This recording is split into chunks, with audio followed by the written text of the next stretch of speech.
What's up, guys? Don't forget to smash that like button, drop a comment, hype up the video, and if you're new here, hit that subscribe and join the family. Guys, if you want to support the channel and get something cool, check the first link in the description.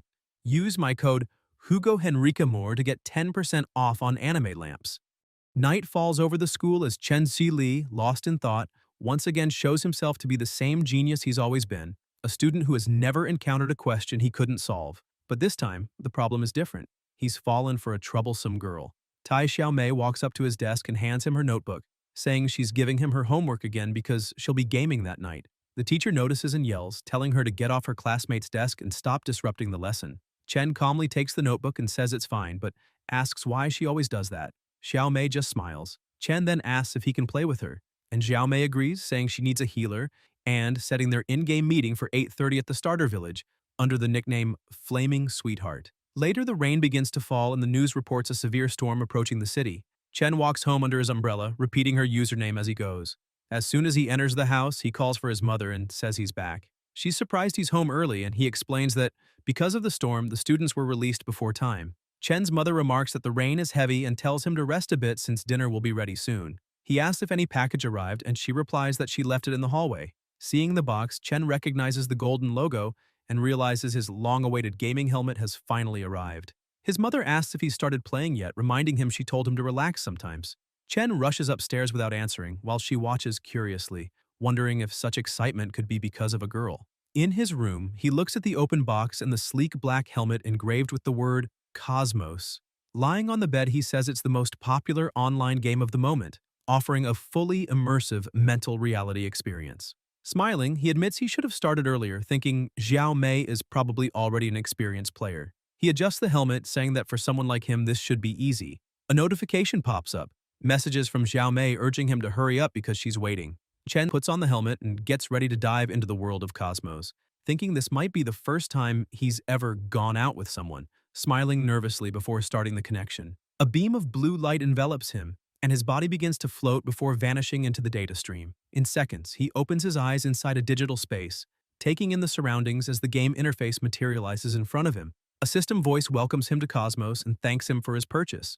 Chen, amazed, says everything feels too real. A panel appears explaining that Cosmos is a global survival game filled with treasures and mysterious artifacts, and asks him to choose a class to begin his journey. Remembering what Xiao Mei said, he taps the panel and chooses the healer class, ready to start his new adventure alongside her. On the character creation screen, Chen notices the first outfit set is free and jokes that since it's his first date, he needs to dress well. He picks an elegant suit, and in seconds, it fits perfectly to his avatar's body. The system confirms his selection and begins full synchronization. Meanwhile, outside, the news reports that the storm has reached maximum alert level and urges everyone to turn off electrical devices. A lightning bolt splits the sky and strikes Chen's house, causing a short circuit in the VR equipment. Excited, he says he's going to meet Xiao Mei for their first date, but before he realizes it, a surge of electricity bursts through the room, hitting him directly. His body convulses as the current surrounds him, and terrified, he tries to understand what's happening. The helmet sparks violently, launching Chen Li upward amid a blue surge that lights up the entire room. The flash spreads through the house and the thunder's roar fades into silence, along with him. Outside, the rain keeps pouring. Inside the room, the helmet lies on the floor, still smoking and crackling faintly. His mother hears the noise and wonders aloud why the power went out, but no one answers. She walks to her son's room, looks around, and finds it empty. Confused, she whispers, asking where he's gone, not noticing the fallen helmet beside the bed. Somewhere else, a group of dark creatures advances through the shadows, surrounding Xiao Mei, who lies on the ground, her dress torn and her face full of fear. Trembling, she screams for help as the monsters close in. Suddenly, a light cuts through the air. The creatures recoil in confusion, and among the flames rising in the forest, Chen Li appears, wearing white adventurer clothes. Xiao Mei recognizes him and calls out in relief. He assures her that everything's fine now and helps her up, apologizing for taking so long.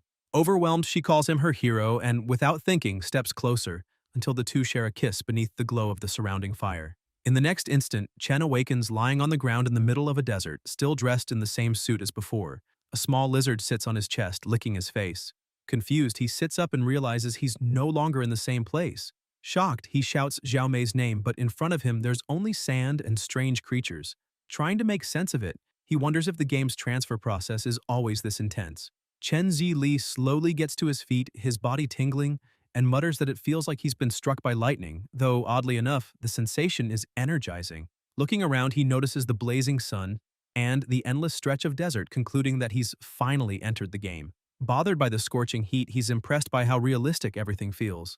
Thinking of Xiao Mei, he tries to track the meeting point they had agreed on, but the system reports that there's no player with the name Flaming Sweetheart.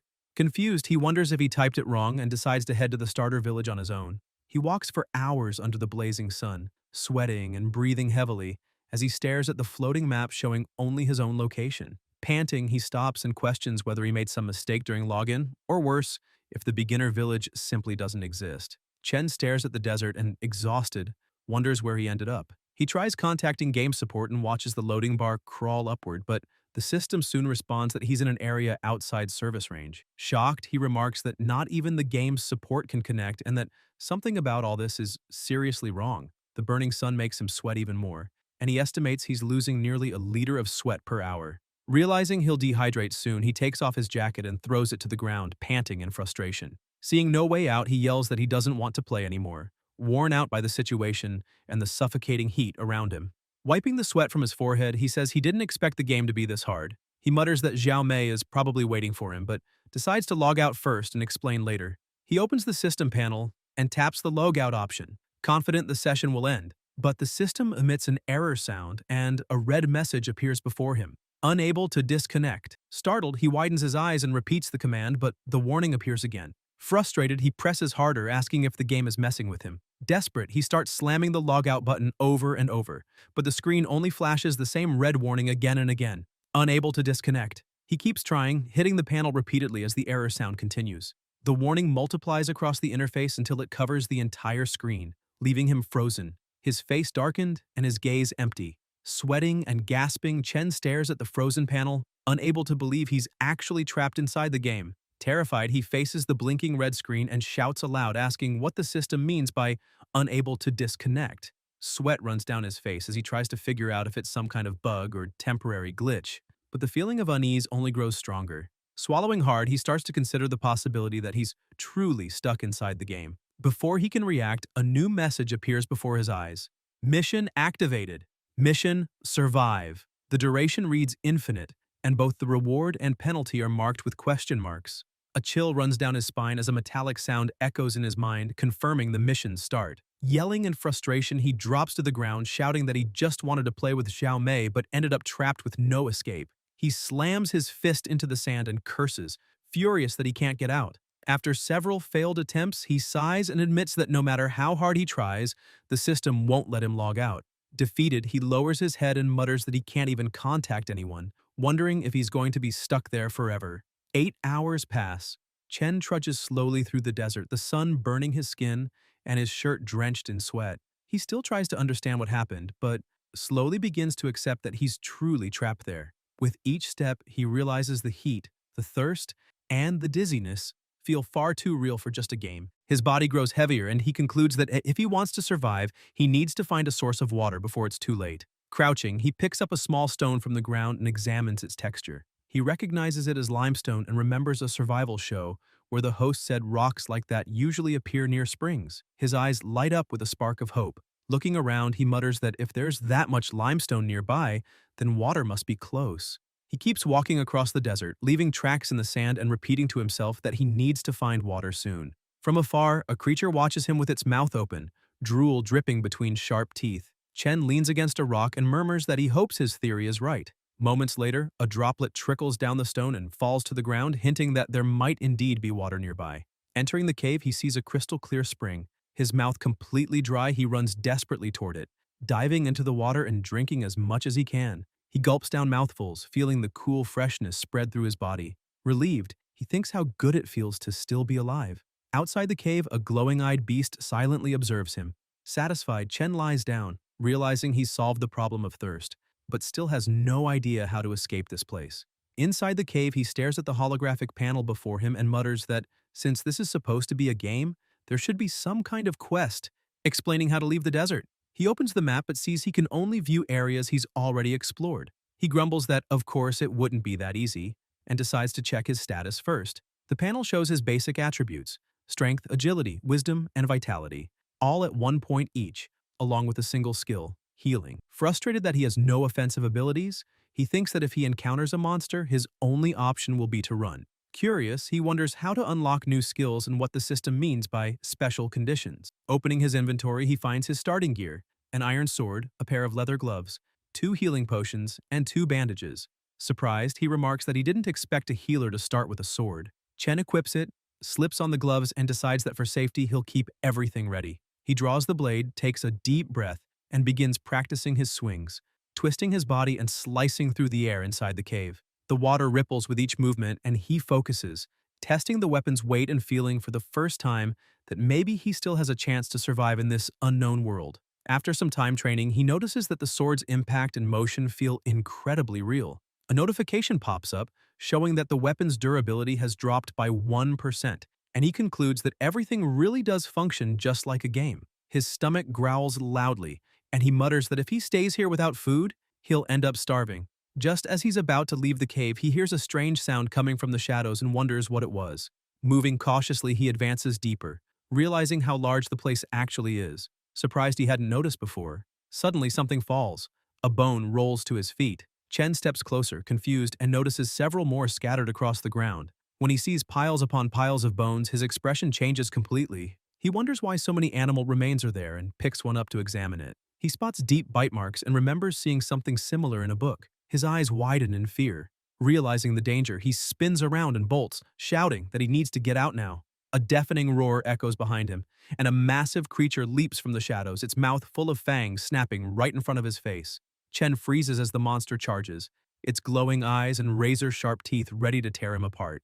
He dives to the side, narrowly dodging the bite. A panel flashes before his eyes, identifying the enemy as Desert Wolf Level 5, a high-endurance and high-speed beast capable of running 15 kilometers per hour under extreme heat. His heart races as the system details: main attack, bite strength exceeding 200 kilograms, weakness, lower body. Chen realizes there's a 3-level gap and the monster can deal 200% more damage. Swallowing hard, he admits that this place really does have deadly creatures. As the wolf charges again, he realizes there's no way to run. Gripping the sword tightly, he tells himself that if he loses, he dies. With his eyes locked on the enemy, he takes a fighting stance. At that moment, he remembers his high school days when he was captain of the Typhoon Kendo Club and the youngest 6th Dan practitioner in Z City. His mother had always been a fan of the sport and enrolled him in classes because she idolized a famous master. At first, Chen only joined because he liked the stylish uniform, but over time, he realized Kendo was much more than he imagined. In his first matches, he discovered the fear that rises when the opponent stands before you, and silence fills the air. The fear of one's own weakness. Determined to change, he trained relentlessly, repeating the same movements day and night. Even when wounded and defeated, he never gave up. Through sheer effort, he became the youngest kendo master in the city. Yet he kept training, convinced that only the strong survive. Taking a deep breath, he stares at the wolf before him, remembering that one should never underestimate an opponent, because you never truly know how powerful they can be. Gathering his courage, he prepares to strike, spotting a small opening in the enemy's defense. Shouting that this is his chance, he lunges forward with a swift slash, but the impact sends him stumbling back, his hands shaking. The attack did nothing. The wolf charges with brutal force, slamming into him and throwing him against the cave wall. He rolls on the ground, gasping, realizing his blade didn't even scratch it. Another alert appears. Ineffective attack. Desert Wolf's defense intact. The system highlights the creature's only weakness, its abdomen. Chen grits his teeth in frustration, realizing that even knowing where to hit, the creature's speed is insane. He can barely defend himself. Every strike targets his vital points, forcing him to retreat again and again. Weak and trembling, he leans on his sword and thinks that if this keeps up, he'll die here. The panel flashes red once more. Low HP, restore immediately. Chen glares at the warning and mutters with determination that maybe he still has one last chance. If the weak spot is its belly, then he'll have to bet everything on one final attack. He sprints down the tunnel with the wolf right behind him, the ground shaking with every step. He thinks this is his only shot at survival and steadies his breathing for their decisive strike. The wolf roars and charges. Chen twists his body just as it lunges. At the moment its jaws clamp down, he drives the sword with all his strength into the beast's abdomen, shouting to see if it can withstand that hit. Blood splatters, and the blade pierces straight through the creature's weak point. Chen drops to his knees, exhausted, but a faint smile crosses his face as the wolf's body collapses in front of him. Panting, he mutters that he'd let it bite him on purpose to open a gap. Risky, but it worked. The panel lights up. You defeated Desert Wolf, plus 6, 000 EXP, plus 5 levels, plus 25 attribute points. A golden glow surrounds him and his wounds vanish. Chen realizes that leveling up completely healed him. Then a new message appears. Mysterious shop system activated. He stares, surprised. Sitting on the cave floor, he sighs, realizing he's still stuck inside the game world. Remembering the experience gained from defeating the Desert Wolf and the attribute points from leveling up, curiosity gets the better of him. He decides to see what this so-called mysterious shop is and taps the blue button labeled Enter. A golden beam envelops him and he feels his body pulled by an invisible force. The scenery changes completely. When he opens his eyes, dozens of gleaming weapons float around him. Blades, armor, and all sorts of items, each with detailed descriptions. He gazes in awe at a red dagger shaped like sharp fangs called Blood Fang Dagger, boasting an attack power of 325, extra strength and speed, and a burn effect. Then he spots a golden spear, a Black Knight's armor with high physical and magical defense, and finally a sword engraved with the name Glory Excalibur. Chen blinks in disbelief and asks if this is seriously a store. The panel shifts, showing a list of categories: daily items, weapons, gear, household goods, appliances, and even mercenaries, each requiring a minimum level to unlock. Reading carefully, he discovers he needs level 5 for basic items, 15 for potions, 30 for equipment, 50 for tools, 70 for electrical appliances, and 100 for the mercenary system. Finding it absurd, he mutters that the game doesn't just sell weapons and armor, it even sells home appliances.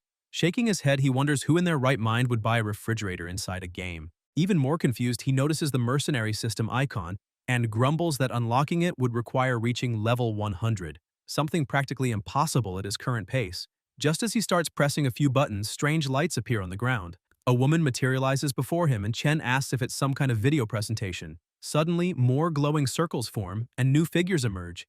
Beings of attack, defense, magic, and even assassins surround him from all sides. Stunned, he watches as a woman with the appearance of a servant reclines on a bed, gazing at him with a seductive look. Chen panics, shouting who could have created something like this, convinced he's going to die a virgin trapped in this world. The system then states that with his current level, he can only unlock daily essentials, asking if he wishes to proceed. Chen takes a deep breath and says he has no choice, confirming the action. The screen flashes, and the panel announces, Daily essential items unlocked, levels deducted, 5. In front of him appear the first results, 5 sweet buns and 3 bottles of water. Chen exhales in relief and laughs lightly, saying that at least the starving nerd finally has something to eat. Sitting in the cave, he realizes that, for now, he can only trade for a few items with his current level, but he needs to eat and recover his energy if he wants to survive. He then asks the system to display his status, and the panel appears before him showing ID. Chen Zili, level 1 healer. Condition stable with 100 GP, 100 MP, and 0 out of 100 experience. Has 1 strength, 1 agility, 1 wisdom, 1 constitution, and 1 endurance. His skills are heal and quick heal, and he has 25 unused attribute points, with a red warning below. Once attribute points are distributed, they cannot be changed. Chen studies the display carefully, realizing that even though he's in full condition, he still doesn't truly understand how the system works. It seems he can only grow stronger by increasing his attributes. And apparently, once assigned, there's no going back. He understands that these points will determine whether he lives or dies in this world. He begins analyzing calmly. Constitution defines health. Wisdom affects magical power. Strength influences attack. Endurance relates to defense. And agility determines speed. He remembers that even after defeating the Desert Wolf, there was a 5-level gap, and both its strength and speed far outclassed his own. So, if he wants to face stronger monsters later, he'll need an advantage in offense and mobility. Having made up his mind, he redistributes his points. 5 to Constitution to boost vitality, 10 to Strength for offensive power, and 10 to Agility to enhance reflexes and speed. As soon as he confirms, a surge of energy flows through his body. He feels every muscle tightening, his movements becoming lighter, quicker, and more stable. Amazed, he murmurs that he can actually feel the difference and smiles, thrilled by the sensation of getting stronger. But suddenly a noise echoes from the back of the cave. Turning around, he sees that the entire pack has returned. Dozens of wolves appear, blocking the exit, their eyes gleaming in the darkness. Chen stands up, gripping his sword, thinking it's time to test his new stats. He charges forward, eager to measure his strength. The first wolf leaps at him, but Chen moves like lightning. 1 clean slash, and the beast drops dead in seconds. His eyes widen in disbelief at the result. Now he doesn't even need to strike the weak point to deal damage. As the wolves rush him, he keeps cutting them down one after another without struggle. Each defeated enemy makes the system flash with new experience notifications. His swordsmanship sharpens along with his growing attributes, and his body reacts instinctively as if he's practiced this art for years. Consumed by adrenaline, Chen leaps into the center of the pack, spinning his blade with precision and fury. The sound of steel echoes through the cave walls as he reduces the horde to a heap of corpses. Moments later, the system congratulates him. Level 15 reached, plus 24,000 EXP plus 75 attribute points. Chen smiles, sweaty and satisfied, thinking leveling up is much easier than he expected. All it takes is taking down a large number of monsters at once. Later that night, he decides to risk leaving the cave. It's late, but he has food and water, so he believes he can safely explore the surroundings. He walks through the silent darkness until he feels something under his foot. Looking down, he jumps in shock. Dozens of wolves lie dead, scattered across the ground. He crouches and studies the scene, trying to figure out why. Were they fighting each other? Hunted? Before he can reach a conclusion, a loud impact echoes nearby, and he watches in horror as another wolf is killed right beside him. Chen prepares to fight, but when he looks up, he sees something, or someone, taking down two wolves barehanded. He freezes, staring at the silhouette in disbelief. In the next instant, the shadow vanishes.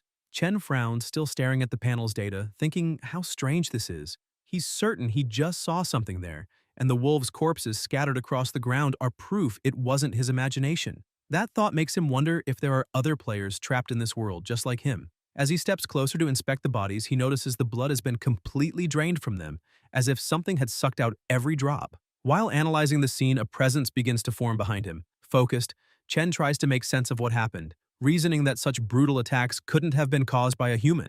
Suddenly, the system blares a red alert. Danger! Enemy attack detected! And Chen instinctively spins around, reacting on pure reflex.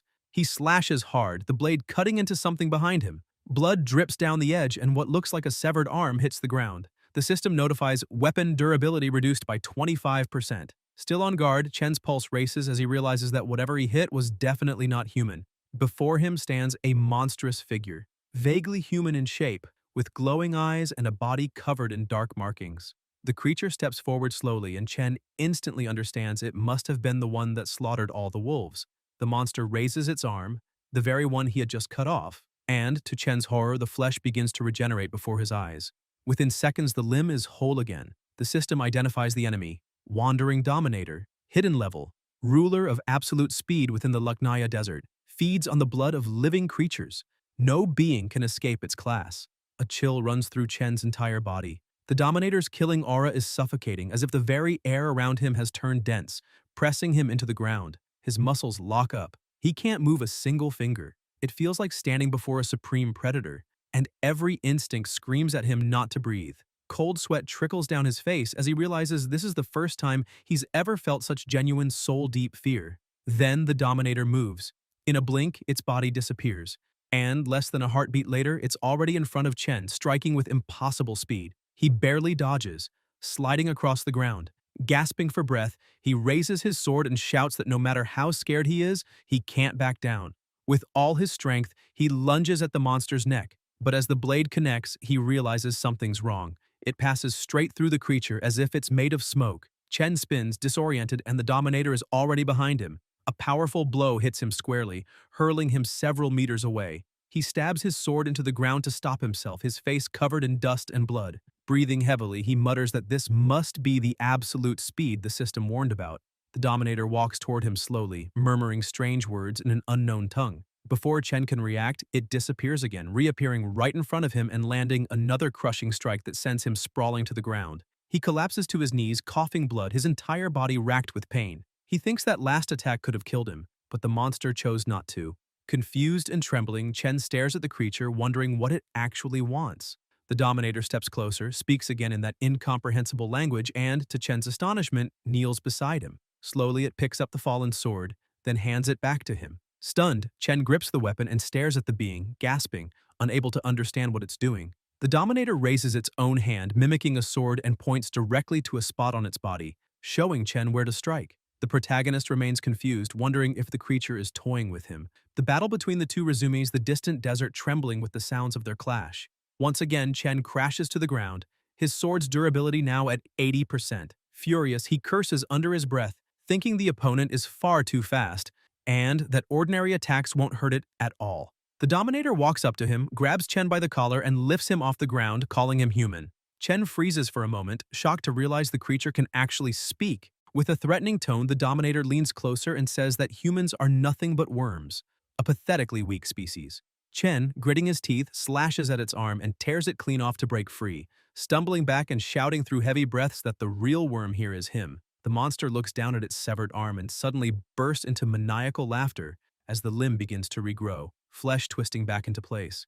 Amused, it says, "This is interesting, that it's been hundreds of years since it last met a human who could make it feel this excited." Chen steadies himself, eyes sharp, and replies that he's just as thrilled. It's been a long time since he's felt so alive, so burning with determination. A surge of energy builds around him, enveloping his body completely. Memories of his family and friends flash through his mind, and he tells himself he still has an entire life ahead of him. He refuses to die here. With that resolve, he screams inwardly for his family and friends to wait for him because he will return. A beam of energy bursts from his body, shooting into the sky, the pressure shaking the land around him. His eyes, hair, and stance begin to change as the system announces, "The player's extraordinary fighting spirit has awakened the special blessing of the god Latanaya." All his attributes rise by 100 points, and Chen braces for battle. The Dominator watches in silence before muttering that this is more or less the path he should be walking, then commands him to come. Chen vanishes in a flash and reappears beside the Predator, landing a direct hit that finally deals real damage.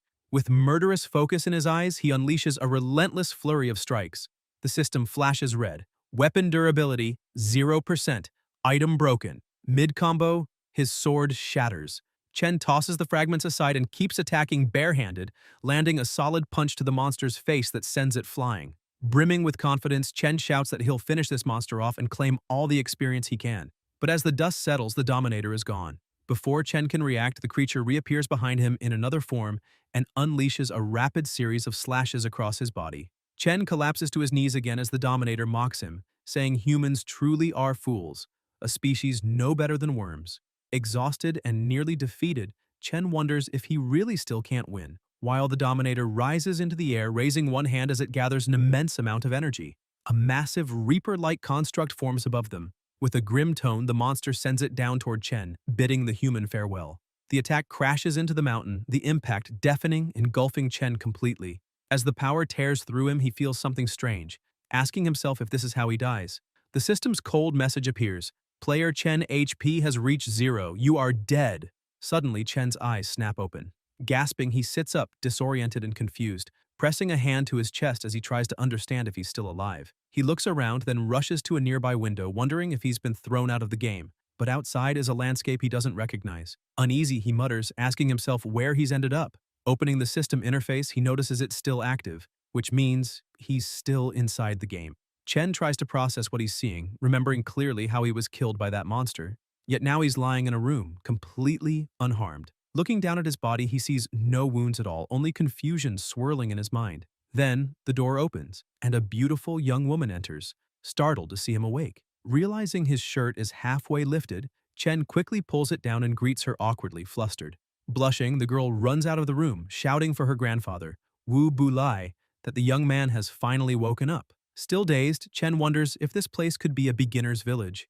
Outside, the old man Wu Bulai is gathering herbs. When they return inside, the girl, still startled, asks if what Chen just said was true, that he actually died. He confirms it, explaining that his body had been completely pierced through, though he still can't understand how he ended up here. The girl explains that her grandfather found him during a hunt. At the time, he was nearly dead, but still breathing. Wu Bulai looks at Chen and states firmly that this place is not a beginner's village, and they are not NPCs or any kind of digital characters like he mentioned. Chen starts to lose his temper, convinced that none of this can be real. Everything around him looks exactly like the game world, and something is definitely wrong. Then an idea strikes him. He opens his system interface and tells the two to look. He shows them his status window, the mission list, his equipment, even the map. The girl stares blankly and turns to her grandfather, asking if the young man hit his head and went crazy. Boulay nods slowly, saying that perhaps he really did suffer a hard blow, since neither of them can see anything he's showing. Panicked, Chen realizes the system isn't responding. He can't contact support, nor can he find May's ID. After searching for a while, he finally understands he's completely cut off from the outside world. Anger takes over. He shouts, demanding to know how he can leave, yelling that he wants to go home. Bulai's voice turns grim as he says that no one can leave this place. The old man turns away and declares that anyone who enters the desert of Latanaya is doomed to remain there forever. Chen, still in disbelief, argues that even if it's a desert, there must be some way out. And if no one can escape, how did they get here in the first place? The girl, whose name is Sally, explains that years ago she and her grandfather traveled to the continent of Argama to hunt a dragon, but a storm struck, and when they woke up, they were already trapped here. Bulai confirms it, saying this is the legendary desert of Latanaya, a place said to imprison even gods, and that the only way to gain freedom is to find the palace of the god Kebli. Sally, her eyes welling with tears, adds that many have tried to find the palace, but almost none ever returned alive. After so much loss, the survivors gave up and chose to live here, accepting their fate. Better to survive in the desert than die chasing freedom. Chen falls silent as Bulai walks past him and rests a hand on his shoulder, saying that new people appear here every year, but he's never seen a single one leave alive. The old man heads toward the cabin's door and says the sooner the boy accepts reality, the better it'll be for him. Before leaving, he adds that once Chen's rested, Sally will take him to the city. Chen remains still, confused and furious, refusing to believe this is the real world. It must be like in the manhwas. He's been isekai'd into his own game. Suddenly, the system chimes. A new notification flashes before his eyes. Chen stares at the screen, shocked. The system reports a new mission. Avenge the death of the god Kebli. It asks if he wishes to accept. His body trembles as new messages flood the panel. Mission introduction. You have been reincarnated under the protection of the god Kebli. Your task is to remove the seal of the god Kebli. Mission objective. Find the palace of the god Kebli in the desert of Latanaya. Defeat the monster Nabis and free the god Kebli. Reward. The key to unseal the desert of Latanaya.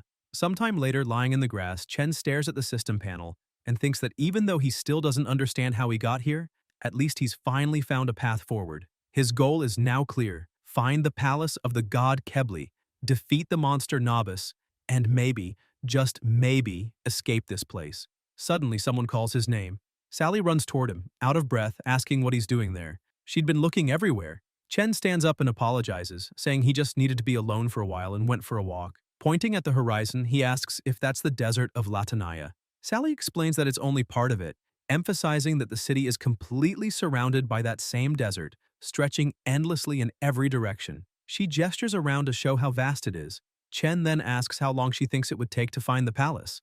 Worried, she asks if he seriously plans to go after it.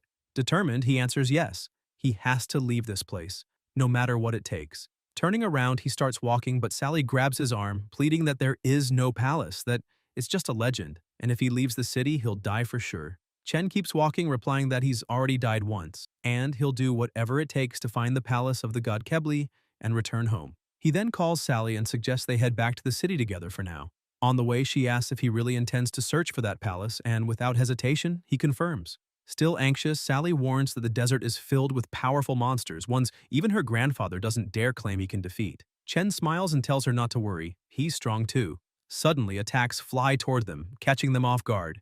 Explosions erupt, kicking up clouds of sand and smoke. Figures approach through the haze, and one of them laughs darkly, saying the prey has fallen right into their trap. Coughing and trying to see through the haze, Chen wonders what's going on. As the dust begins to settle, he's stunned to find that Sally has blocked the entire attack by herself. The man in front of them grins and remarks that she used the flame cage to stop his blades, and that it looks like they've met again. Furious, Sally glares at him. Bo-ban!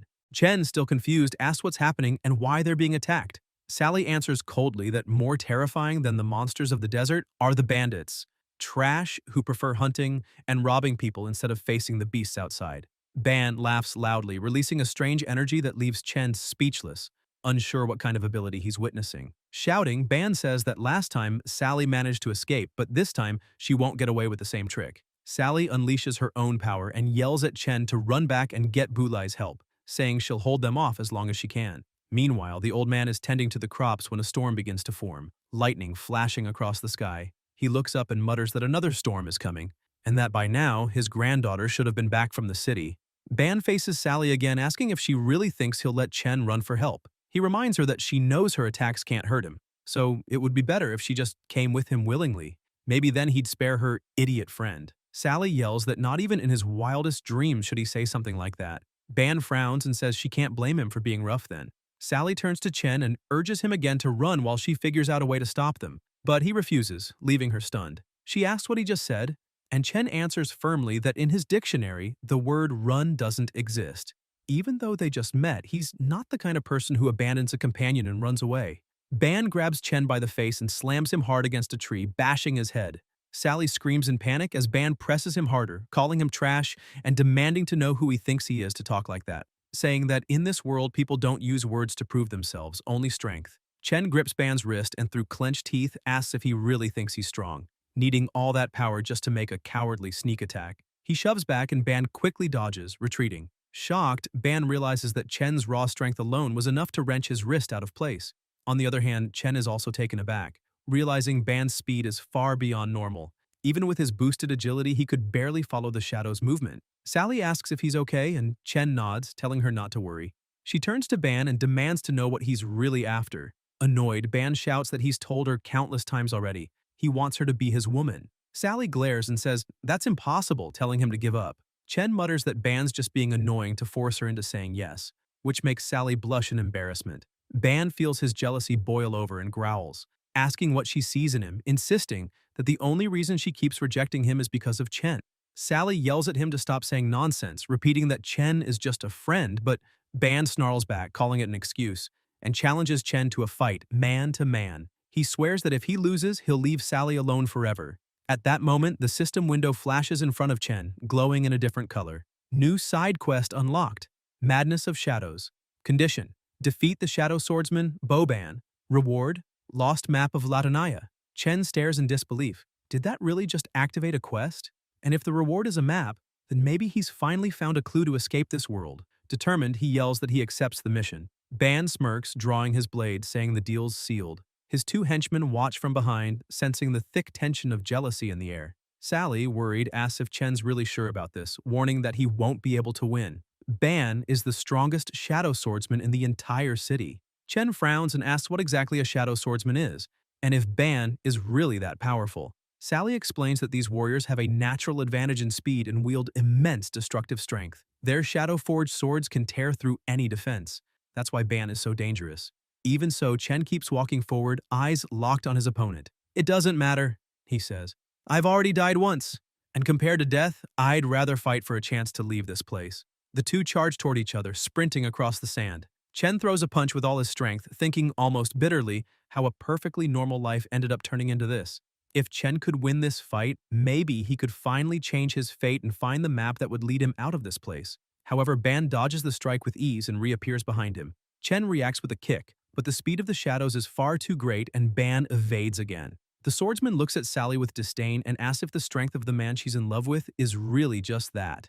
Still trying to grasp the situation, Chen notices something odd. Ban isn't attacking, only defending, which makes him suspect he's hiding something.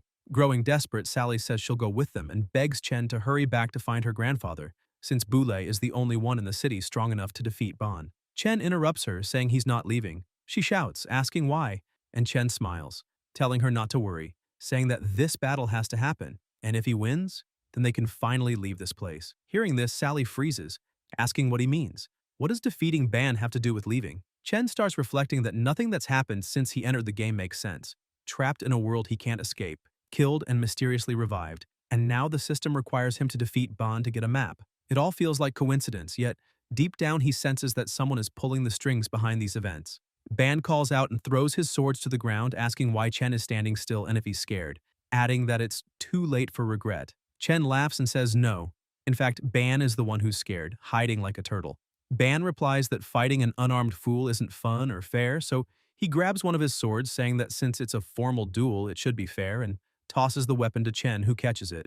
Ban adds that he wouldn't want Sally or his subordinates thinking he's taking advantage of the situation. His men exchange glances, realizing their leader is serious this time, and even Sally's anxiety grows. Chen, gripping the sword, says he never thought Ban was the type to follow rules, but reminds him he hasn't forgotten that cowardly sneak attack at the start. Ban tries to excuse himself, saying it wasn't intentional, just desperation, but Chen snaps, telling him to stop barking and fight, declaring that if it's a fair fight he wants, then they'll fight fair and head on. He thinks that no matter what, he must win to get the map, while Ban smirks, saying he'll let Chen taste the true power of the shadow.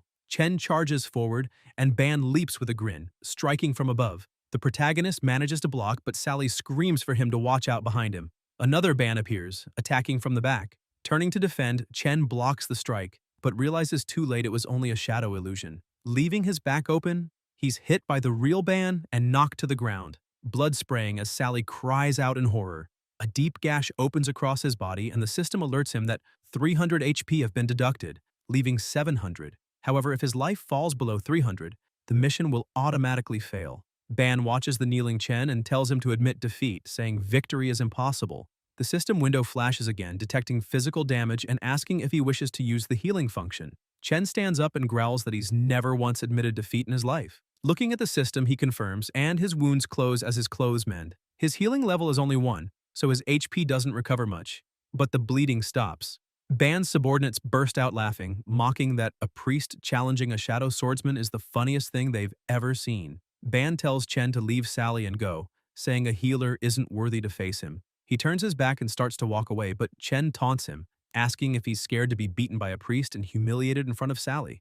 Ban freezes, furious, demanding to know what Chen just said. Chen tells him to stop talking and start fighting for real. Enraged, Ban growls that he'll show him the true power of a shadow swordsman, and his aura explodes. Shadow clones materialize all around him. Chen stares in awe. The opponent has split into 3. He realizes that shadow assassins must rely heavily on clones in battle and starts analyzing the pattern. Last time, the clone attacked from the front and the real Ban struck from behind. That must mean the clone and the real body can switch positions at any moment. He concludes that this is an extremely troublesome class to fight. Ban keeps talking, saying that Trash, who awakened as a healer, disgusts him, and since Chen wants to see true power, before dying he'll let him witness the invincible attack of the shadow assassins. Chen tells him to stop talking and use everything he's got, then charges forward. Ban, thinking Chen is just an arrogant child, orders one of his shadows to play with him for a while. Instantly, the shadow rushes forward, and when their blades clash, the pressure in the air is strong enough to make even the onlookers flinch. They keep exchanging blows, and Chen realizes that the clone is so powerful he can barely block its attacks, and there are still 2 more. Suddenly, another shadow appears behind him. Ban laughs, saying that last time Chen was lucky enough to block, but this time luck won't save him. Blood sprays through the air and Chen's sword falls to the ground, leaving everyone stunned. But in truth, the shadow that attacked from behind is the one cut in half. Ban freezes, trying to understand how that's possible. He saw Chen dodge correctly, yet the outcome doesn't make sense. Chen steps back, breathing hard, thinking that was way too close. He almost died again. Then the system floods him with messages. Congratulations! Due to your increased agility, you have obtained a new skill. Explosive Slash, Level 1, Hidden Ability. While facing a fatal strike, you unlocked a skill based on agility. Explosive Slash. Effect. Dodges all physical attacks for 2 seconds, cannot dodge magic attacks, and the next attack deals 150% of normal damage. Cooldown, 5 minutes. Chen realizes that without unlocking that skill in that exact moment, his head would have been cut off. He steadies himself and prepares to face the remaining clones. Ban laughs, saying that was interesting. The boy dodged twice, but only managed to destroy 1 clone. He declares the real fight starts now. Ban calls his sword back. The weapon instantly vanishes from Chen's grasp and reappears with its master. Ban says that pitying one's enemy is cruelty to oneself and admits he underestimated Chen. Then, shouting, he warns the protagonist to open his eyes and watch closely. The shadows begin to move, their blades merging into one. Ban activates Limit Break, Spirit Strike. The shadows spread across the ground, circling Chen. One attack comes at him. He dodges. But immediately several more strike from every direction. He uses all his agility to evade, but the barrage grows faster, more intense, until the blades start grazing him. Outside the ring, Ban laughs and mocks that Chen can dance all he wants. The system warns that his HP has dropped to 30% and urges him to heal immediately. Chen realizes he's in serious trouble. Without a weapon, all he can do is dodge. Suddenly, Ban appears right in front of him, releasing a wave of darkness straight at his chest. Smirking, Ban says the Reaper has come to save Chen's life. A barrage of attacks follows, crashing down one after another without pause. Ban steps back, saying he'll find a nice spot for Chen's grave. But out of nowhere, a beam of energy shoots forward at incredible speed. Ban turns just in time to realize he can't dodge. He braces for impact. But then someone steps in front of him. The explosion's sound echoes for kilometers, leaving everyone stunned. Ban, speechless, looks back and sees Bulai with his arm extended, having stopped Chen's strike. The old man orders them to stop immediately. Rain pours down as Chen, panting and exhausted, still stands ready to fight. Bulai insists he stop, but Chen, still angry, only steps back. Sally rushes to him, asking if he's okay. He nods, eyes still fixed on Ban. The old man walks closer, saying they all need to leave as a storm is coming. Ban, however, starts laughing, finding the situation amusing, asking if Bulai really thinks his arrival means they can just walk away that easily. Bulai replies coldly that if he hadn't intercepted Chen's attack, Ban would already be dead. Ban hesitates, unsure if he heard right, then scoffs, saying that's impossible, that Bulai's talking nonsense because how could a priest kill him? He insists that if he hadn't gone easy, he would have finished Chen off long ago. At that moment, the system window appears once more. Mission complete. Madness of Shadows. Victory condition. Defeat the Shadow Swordsman Ban. 1/1. Rewards. Map X1, 15,000 EXP, hidden key obtained. Chen is stunned, wondering if the system really counted that as his victory. Bulai completely ignores Ban, puts a hat on his granddaughter's head and says the storm is getting too close. They need to leave immediately. Ban's subordinates also try to convince him to retreat before the storm hits. Even so, unable to accept defeat, Ban yells for Chen to come back, shouting that their fight isn't over yet. Chen glances over his shoulder while Ban keeps calling out, demanding to finish what they started. For a brief moment, Chen just looks at him silently until Sally calls his name again, asking what he's staring at since the storm is almost there. He exhales and answers that he's coming. Sometime later, inside a cabin, Sally is treating Chen's wounds, telling him to stop moving. Bruised and battered, he replies that it'll be over soon and asks her to just hold on a little longer. Sally sighs, saying it's impossible to apply medicine if he keeps squirming. Chen apologizes, saying he's caused trouble for her and her grandfather again. She asks why he's apologizing and admits she never imagined he'd be that strong. Chen thinks to himself that even after gaining experience, his level didn't increase and his wound still needed real treatment, making him realize he must understand the upgrade system better. He changes the subject and asks if she knows Ban. Finishing the bandage, she nods and says yes. They grew up together like siblings. Standing up, she tells him all his wounds are taken care of. Chen sits up on the bed and thanks her for helping him again. Smiling, Sally adjusts her hair and says, actually, she should be the one thanking him for everything he's done. She excuses herself, saying she'll go help her grandfather and tells him to rest. Alone in the cabin, Chen looks out at the rain and remembers another day when it poured just like this. He thinks of his mother, wondering how worried she must be, unable to find him. Then, determined, he opens the system. He tells himself he'll find a way back soon. After defeating Ban and completing the mission, he received the map of Latanaya. Now, all he needs to do is reach the sacred temple, defeat the boss inside, and finally return home. Looking at the map, he smiles, thinking this is great. Once the rain stops, he can move on to the next stage. The system reminds him he also received a hidden key and asks if he wants to learn about its function. Chen asks what it's for, and the system explains. During battle, mysterious treasure chests of various colors will randomly appear: white, green, purple, red, orange, and black. Using a key to open one will grant a random jewel or equipment piece that cannot be purchased in the market. Discovering this, Chen realizes how interesting and potentially valuable the key could be. He puts on his coat, thinking he might be able to leave soon, when suddenly Bulai appears. Chen smiles, happy to see him. The old man apologizes for not visiting sooner, explaining that the storm had grown too strong and he needed to finish protecting the seedlings. Chen says it's fine and that he shouldn't worry, asking instead if there's anything he can do to help. Bulai asks about his injuries, and Chen replies that it's nothing serious, just scratches that will heal in a few days. Bulai nods, saying that's good to hear, though he admits he truly didn't expect Chen to win that fight against Ban since he's one of the strongest swordsmen in the village. Chen agrees, saying that if Ban hadn't underestimated him, he wouldn't have had such a clear chance to win. Bulai packs his pipe and says he knows Ban's strength well, but in a fight, brute force alone isn't enough. One must also have willpower and resolve. That's why, he says, Chen's victory was no coincidence. Chen mentions he learned from Sally that she and Ban grew up together and asks how Ban ended up the way he is.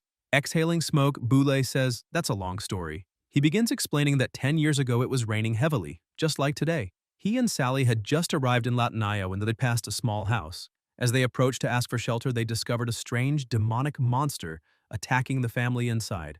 But they were too late. The creature had already killed the man and woman. Fortunately, their son was still alive, clutching his mother's body and crying out for her, asking what was happening. When the monster turned to strike the boy, Bulai reacted instantly, landing a direct hit that forced the creature to retreat and flee. That child was Ban. After burying his parents, Bulai decided to take him in. After hearing that story, Chen grows even more confused, asking why Ban would act that way toward the very people who saved him. The old man explains that Ban believes his only reason to live is to find the monster that killed his parents. But Bulai has always tried to persuade him to give up that obsession and live in peace. Since there are creatures in Latanaya so strong and terrifying that Chen can't even imagine them, he emphasizes that even if he himself used all his strength, he might not be able to defeat the monster that slaughtered that family, much less could Ban. Because of that, Ban eventually left. Chen starts wondering what kind of terrifying existence that creature must be for someone like Bulai to admit he might not be able to win against it.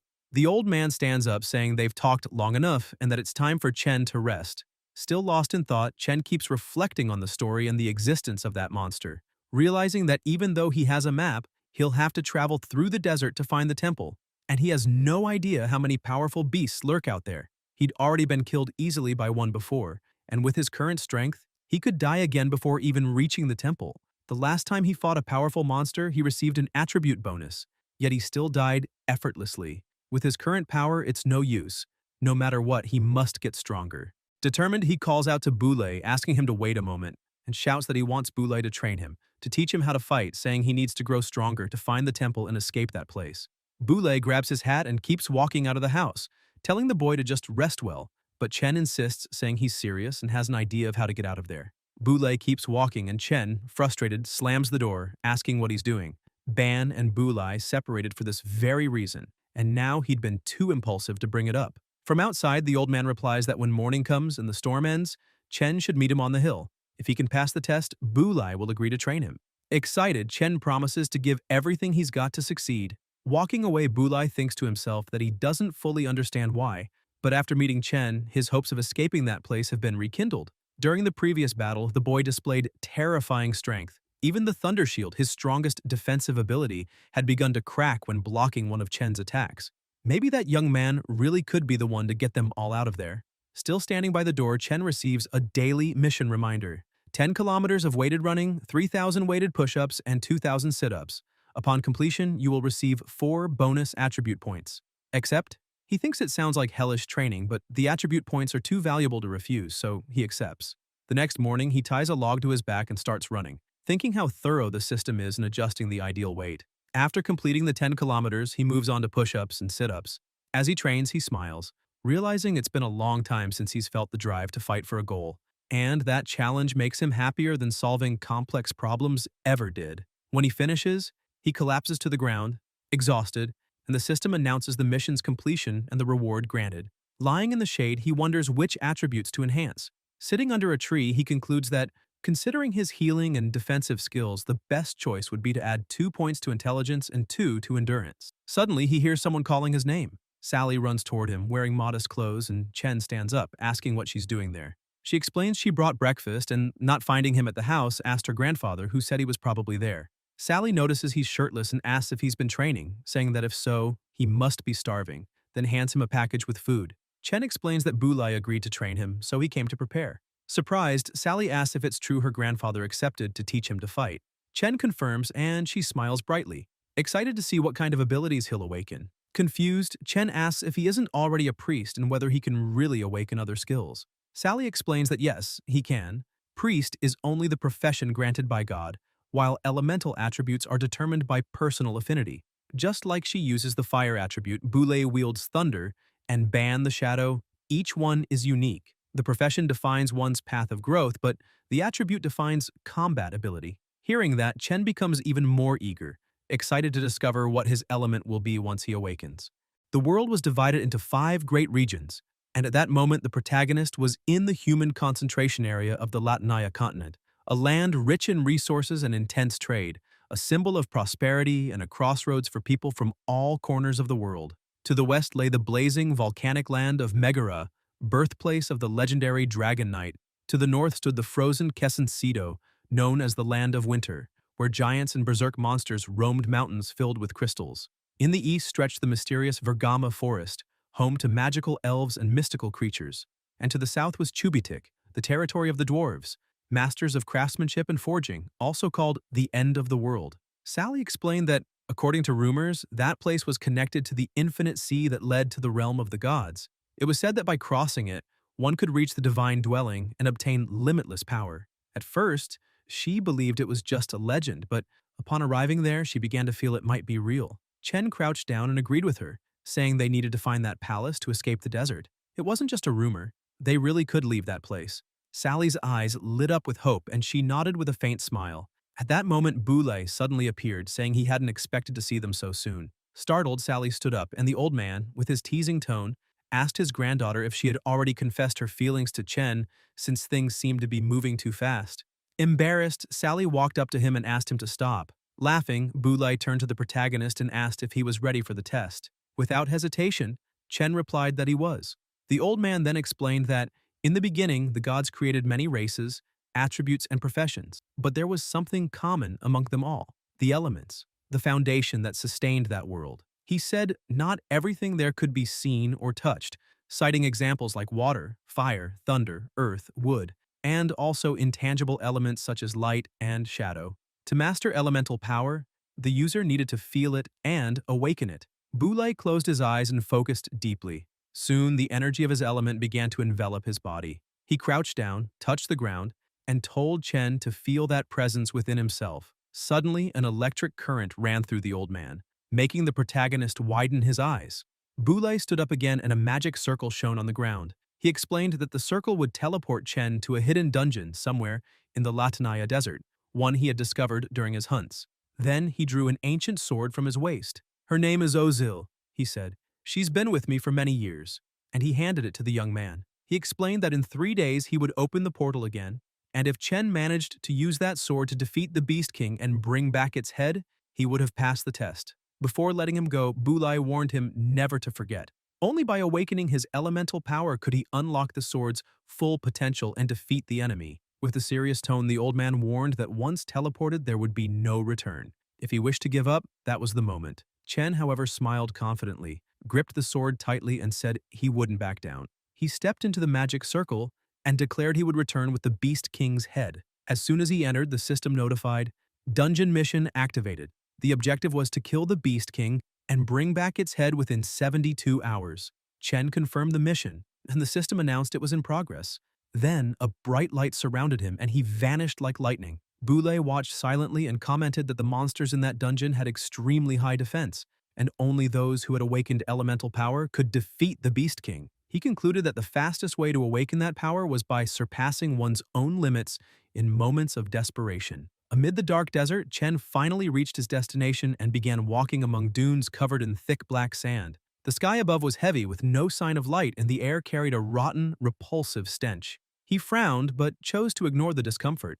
After all, his mission was clear: eliminate the monsters and defeat their king. Opening the system panel, he analyzed the situation and realized that with his current level, facing the boss directly would be suicide. He first needed to eliminate smaller creatures, gain experience, and grow stronger before confronting the king. While reflecting on this, a strange sound echoed behind him. Chen turned at the last second, dodging something that nearly hit him. Surprised, he wondered if he had already been detected so soon, but then spotted the figure ahead, a grotesque monster with a slimy body and twisted tentacles. The system identified it: Dotem, level 20, the most mysterious monster in Latanaya. Chen raised his sword, thinking that even without awakening his elemental power, he could still fight. After all, the strength of a weapon depended on how it was used, and he wanted to test the true potential of the blade Boulay had entrusted to him. Advancing without hesitation, he attacked. Each movement was firm, driven by the certainty that the experience he gained would make him stronger. Dotem countered with a ferocious strike, hurling its tentacles like spears. Chen dodged with precision, guided by a battle instinct that grew with each clash. He sliced through the tentacles with a clean strike and muttered to himself that all he needed to do was keep defeating monsters, gain experience, level up, and grow stronger. The monster attacked again, this time releasing a storm of tentacles. Chen retreated, gathered momentum, and charged forward with incredible speed. Within seconds, he shredded every one of the creature's limbs. He felt his blood rush and a smile formed on his face. The feeling of growing stronger with every battle was addictive. He drove his sword into Dotem with full force, twisting the blade until it cleaved the monster's body in two. The system immediately notified, experience gained, 35,000 points. Level increased to 17. Attribute points gained, 5. Chen looked at the notification and smiled. It kept him focused, motivated to continue. But before he could rest, a horde of monsters appeared in the distance, charging toward him. He took a deep breath and prepared himself. The battle had only just begun. Meanwhile, somewhere else, under the night sky, Ban was training relentlessly, striking the same rock again and again until it crumbled to dust. Exhausted, he fell to his knees, panting and frustrated. "It's impossible. How could I lose?" he muttered, remembering the moment when Chen, a mere healer without elemental power, unleashed a devastating attack that made him tremble with fear. The image of Bulai blocking that blow also replayed in his mind. Even though he had never seen the old man use such a skill, Ban knew he had barely managed to stop Chen's strike, and that enraged him even more. Back in the desert, Chen continued his massacre. Each defeated monster raised his level, and the energy flowing through the system restored his wounds and vitality, turning him into a true war machine. When the last enemy fell, the system announced, "Level 25 reached. Attribute points available, 45. Medical shop unlocked. Do you wish to use 15 levels to activate the medical device?" Chen hesitated. He had no idea what this so-called medical device could do, and in the dark silence of the desert, he had to decide carefully whether it was worth the risk. He sighed, feeling a faint headache as he thought about how hard he had worked to reach that level, only to find he would need to sacrifice 15 levels to unlock the medical shop. The idea seemed absurd. He kept analyzing the system closely. If that really was the standard, then the higher he climbed, the harder it would be to reach the next level, and the cost of unlocking or purchasing items would also increase. Silently, he calculated, if he wanted to unlock all shops up to the maximum level mercenary shop, he would need around 300 levels. Still uncertain, he considered saving his levels to invest in higher tier shops later. That seemed like the smartest choice. However, the current situation gave him no choice. He needed to survive the Beast King, and some medical items might be the difference between life and death. He opened the medical shop and was surprised by the options displayed. There were potions for recovery, enhancement, function, recharge, and speed. The first caught his eye. Recovery Potion, Berserker Warrior's Release, costing 8 levels, instantly restored 50% of health and regenerated 300 points per second for 10 seconds, with a cooldown of 300 seconds. Another even more impressive one was the Enhancement Potion Burning Tears of Crumb, costing 10 levels, granting 300% critical damage, and applying a burn effect lasting 20 seconds, with a cooldown of 20 minutes. Chen's eyes widened. He realized the shop's potions scaled with his level. The more health he had, the more they would heal. If someday his health bar reached 10,000 points, he could recover 8,000 in just a few seconds. So, I could basically become invincible with this, he thought, half shocked and half thrilled. Decided, he confirmed the unlock. The system congratulated him. Medical shop unlocked. 15 levels consumed. He then purchased the recovery potion. Berserker Warrior's Release obtained. 8 levels consumed. Current level, 2. Chen looked at the sword and took a deep breath. Now, with 2 healing potions, he felt as if he had 2 lives, and that made him more confident. However, his glory didn't last long. His stomach began to growl loudly. He looked at the system and realized that after fighting for so long, he had spent too much energy. Only 2 levels remained. Curious, he opened the Daily Accessories tab and found a simple basket of bread whose effect read, "Quickly reduces hunger." He bought it without hesitation. As soon as he took the first bite, he grimaced. The bread was unbelievably hard. Sally's bread was so much better, he thought with a nostalgic smile. Walking through the desert while chewing, he opened the system map and noticed that 12 hours had already passed since he entered the dungeon. Around 60 hours remained to complete the mission. According to Bulai's instructions, the territory of the beast was northwest, so he needed to head in that direction to find the Beast King. Before advancing, the system notified him again. "Attention! You still have 45 unassigned attribute points." Chen blinked, remembering that he had completely forgotten about that. He opened the status panel and analyzed his stats. His strength and agility were high, but his health and defense were still low. Reflecting on his fight against the Dominator, he recalled how his attacks failed when his health dropped too much, and how he could die from a single hit before even using a potion. It's like an exam, he thought. To get a high score, you need to do well in every subject. The difference is that here I can retake it endlessly, adjusting my strategy each time. After thinking for a while, he began distributing his points. 15 in vitality, 15 in strength, and 15 in defense. Agility and magic each received 5 points. This way, he would have balance between offense and endurance. And if the battle became critical, he could use the Berserker Warrior's Lament to recover his health. "Perfect," he murmured, closing the panel with determination. Now, with his body reinforced and his spirit ready, Chen was prepared to head northwest, where the true challenge awaited him. With everything set, he began walking through the desert, saying that all he had to do now was find the beast's cave and complete his mission. The next morning, back in the village, Sally looked worried and reminded her grandfather that the place was extremely dangerous, scolding him for letting Chen go alone and asking if he would really be okay. Bulai, tending to the crops, told his granddaughter not to worry, explaining that he had placed a mark on the sword and that if Chen was near death, he would be able to bring him back. Still, Sally remained uneasy and questioned why he would send the protagonist there without explaining anything, also pointing out that she had never heard of her grandfather ever visiting that cave himself. The old man stopped what he was doing and said he had only met Chen by chance while hunting. Then he stood up, saying he needed to go to the city and reminded Sally not to forget to cook the rice.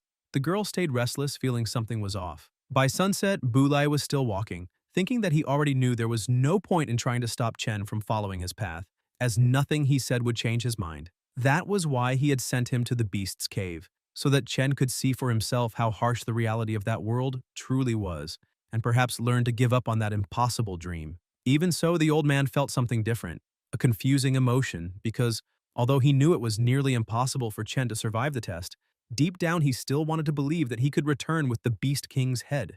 With the flame of hope burning inside him, Bulei lifted his gaze toward the horizon and murmured that if Chen truly could do that, everyone would believe he was the chosen one destined to free them, the god of that village. Meanwhile, in the desert, Chen had already been walking for about 3 hours.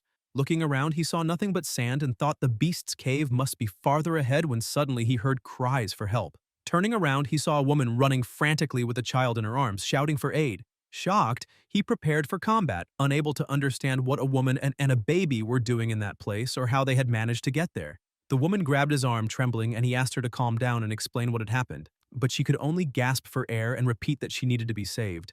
Suddenly, heavy sounds echoed through the desert and the woman began trembling even more, saying that there was a monster. Moments later, 3 creatures appeared, 2 gigantic beasts and 1 smaller figure. The 2 larger ones were demonic beasts from the Latinaya desert, creatures of overwhelming strength and endurance, tank-type monsters with slow movements. The smaller one was a barbaric beast man at level 40, a low-intelligence beast tamer capable of controlling the giants and commanding them in battle. Chen was surprised to finally encounter a beast man and told the woman to step back, realizing that this opponent was far stronger than any monster he had faced before, and, worse, possessed intelligence, just like the kidnappers he had fought earlier. Despite the danger, excitement stirred within him, for the presence of a beastman meant that their lair must be nearby. Before the battle began, he glanced back at the woman and her child, wondering if they too had been teleported there, just like him and the old man. The woman, panicked, held her child tightly, and Chen knelt beside her, assuring her that he would keep them safe. The beastman began to mock them, calling them foolish, cowardly insects, and Chen grew irritated, thinking this was becoming a joke. The last enemy he killed had called him the exact same thing. "Why does it always have to be insect?" he muttered before hearing the barbarian shout that they should stretch their necks and enjoy the pleasure of being chewed down to the bone. The beastman laughed loudly and commanded his monsters, saying it was time to feel the thrill of slicing those insects into pieces. However, before he could even finish his sentence, Chen charged forward and struck one of the giants with a devastating kick, sending it flying backward and slashing it repeatedly with his sword. Spotting an opening, he delivered another powerful strike, hurling the ogre far away. The woman, still clutching her child, watched in shock, astonished by the protagonist's strength. Chen realized he had indeed grown much stronger after leveling up. The beastman stared at the scene in disbelief, turned to the remaining creature and shouted, demanding to know why it was standing there like an idiot and ordering it to attack the human at once. But upon seeing its fallen companion, the ogre began to tremble in fear and then fled. Furious, the beastman roared, asking what the hell was going on, but quickly regained his composure, snarling that it didn't matter. He would show, all by himself, how to exterminate a worthless insect. In the blink of an eye, Chen's sword was already pressed against his neck. He ordered the beastman to drop his club and not move or his head would fly. With no choice, the barbarian obeyed, and Chen demanded to know why he had been trying to kill the woman and child. The enemy answered arrogantly, claiming to be a servant of God and warning that if he died there, his god would curse Chen for the rest of his life. Chen then turned the blade and struck him across the face, making him scream in pain, warning that next time it would be the edge. He then asked where the beastman's dwelling was.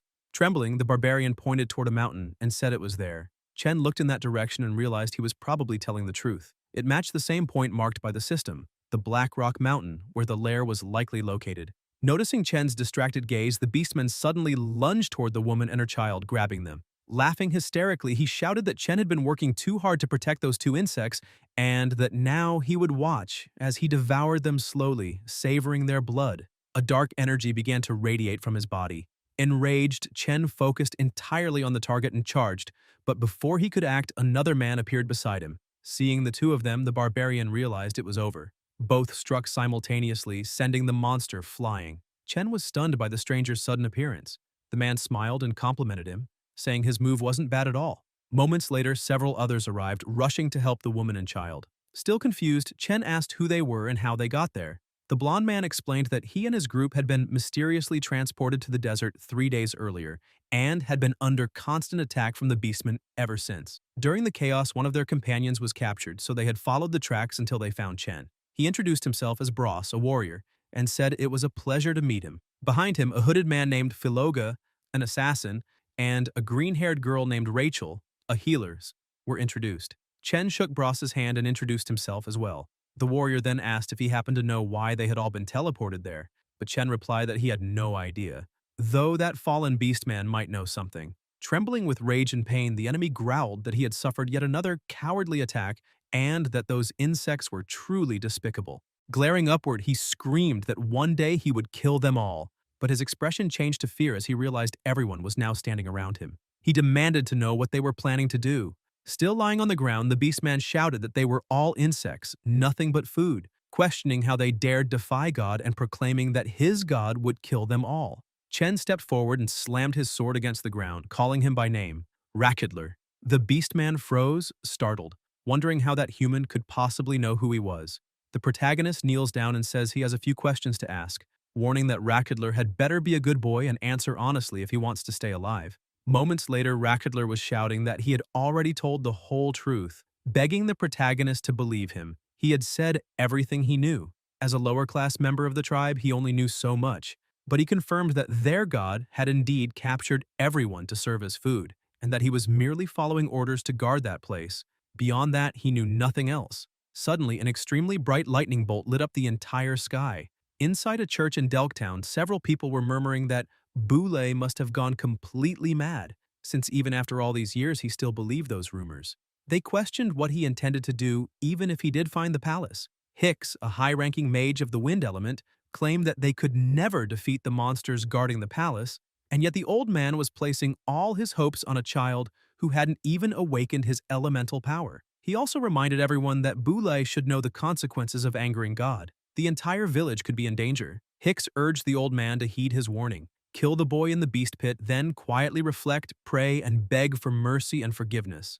Boulay grew irritated, asking if this was some kind of joke, and pointed out that the so-called God Hicks spoke of tortured them at will and treated them like worms. He added that Hicks sacrificed innocents in exchange for this so-called peace, while the villagers hailed them as heroes, when in truth they were nothing but failures who lived by sacrificing others. Offended, Hicks shouted, demanding to know what Boulay had just said, unleashing his power. He declared that he would execute the old man right there in God's name and charged to attack. But Boulay stood his ground, defending himself with his thunder shield.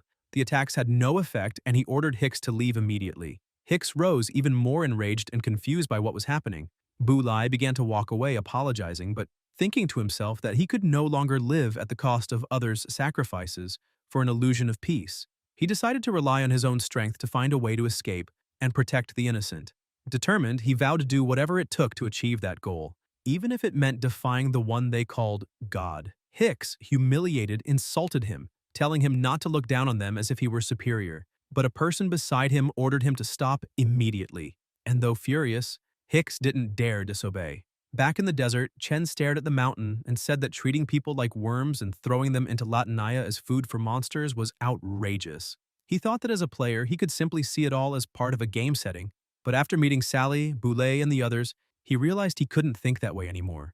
Everyone there was alive, human, not mere NPCs, and for that reason, he couldn't abandon them. He needed to find the palace of the god Kebli and free everyone from that place. He remembered his time in the library reading about Egyptian legends, recalling that the god Kebli was one of the most powerful incarnations of the god Rashin. However, he couldn't understand why such a mighty deity would be sealed in a place like this.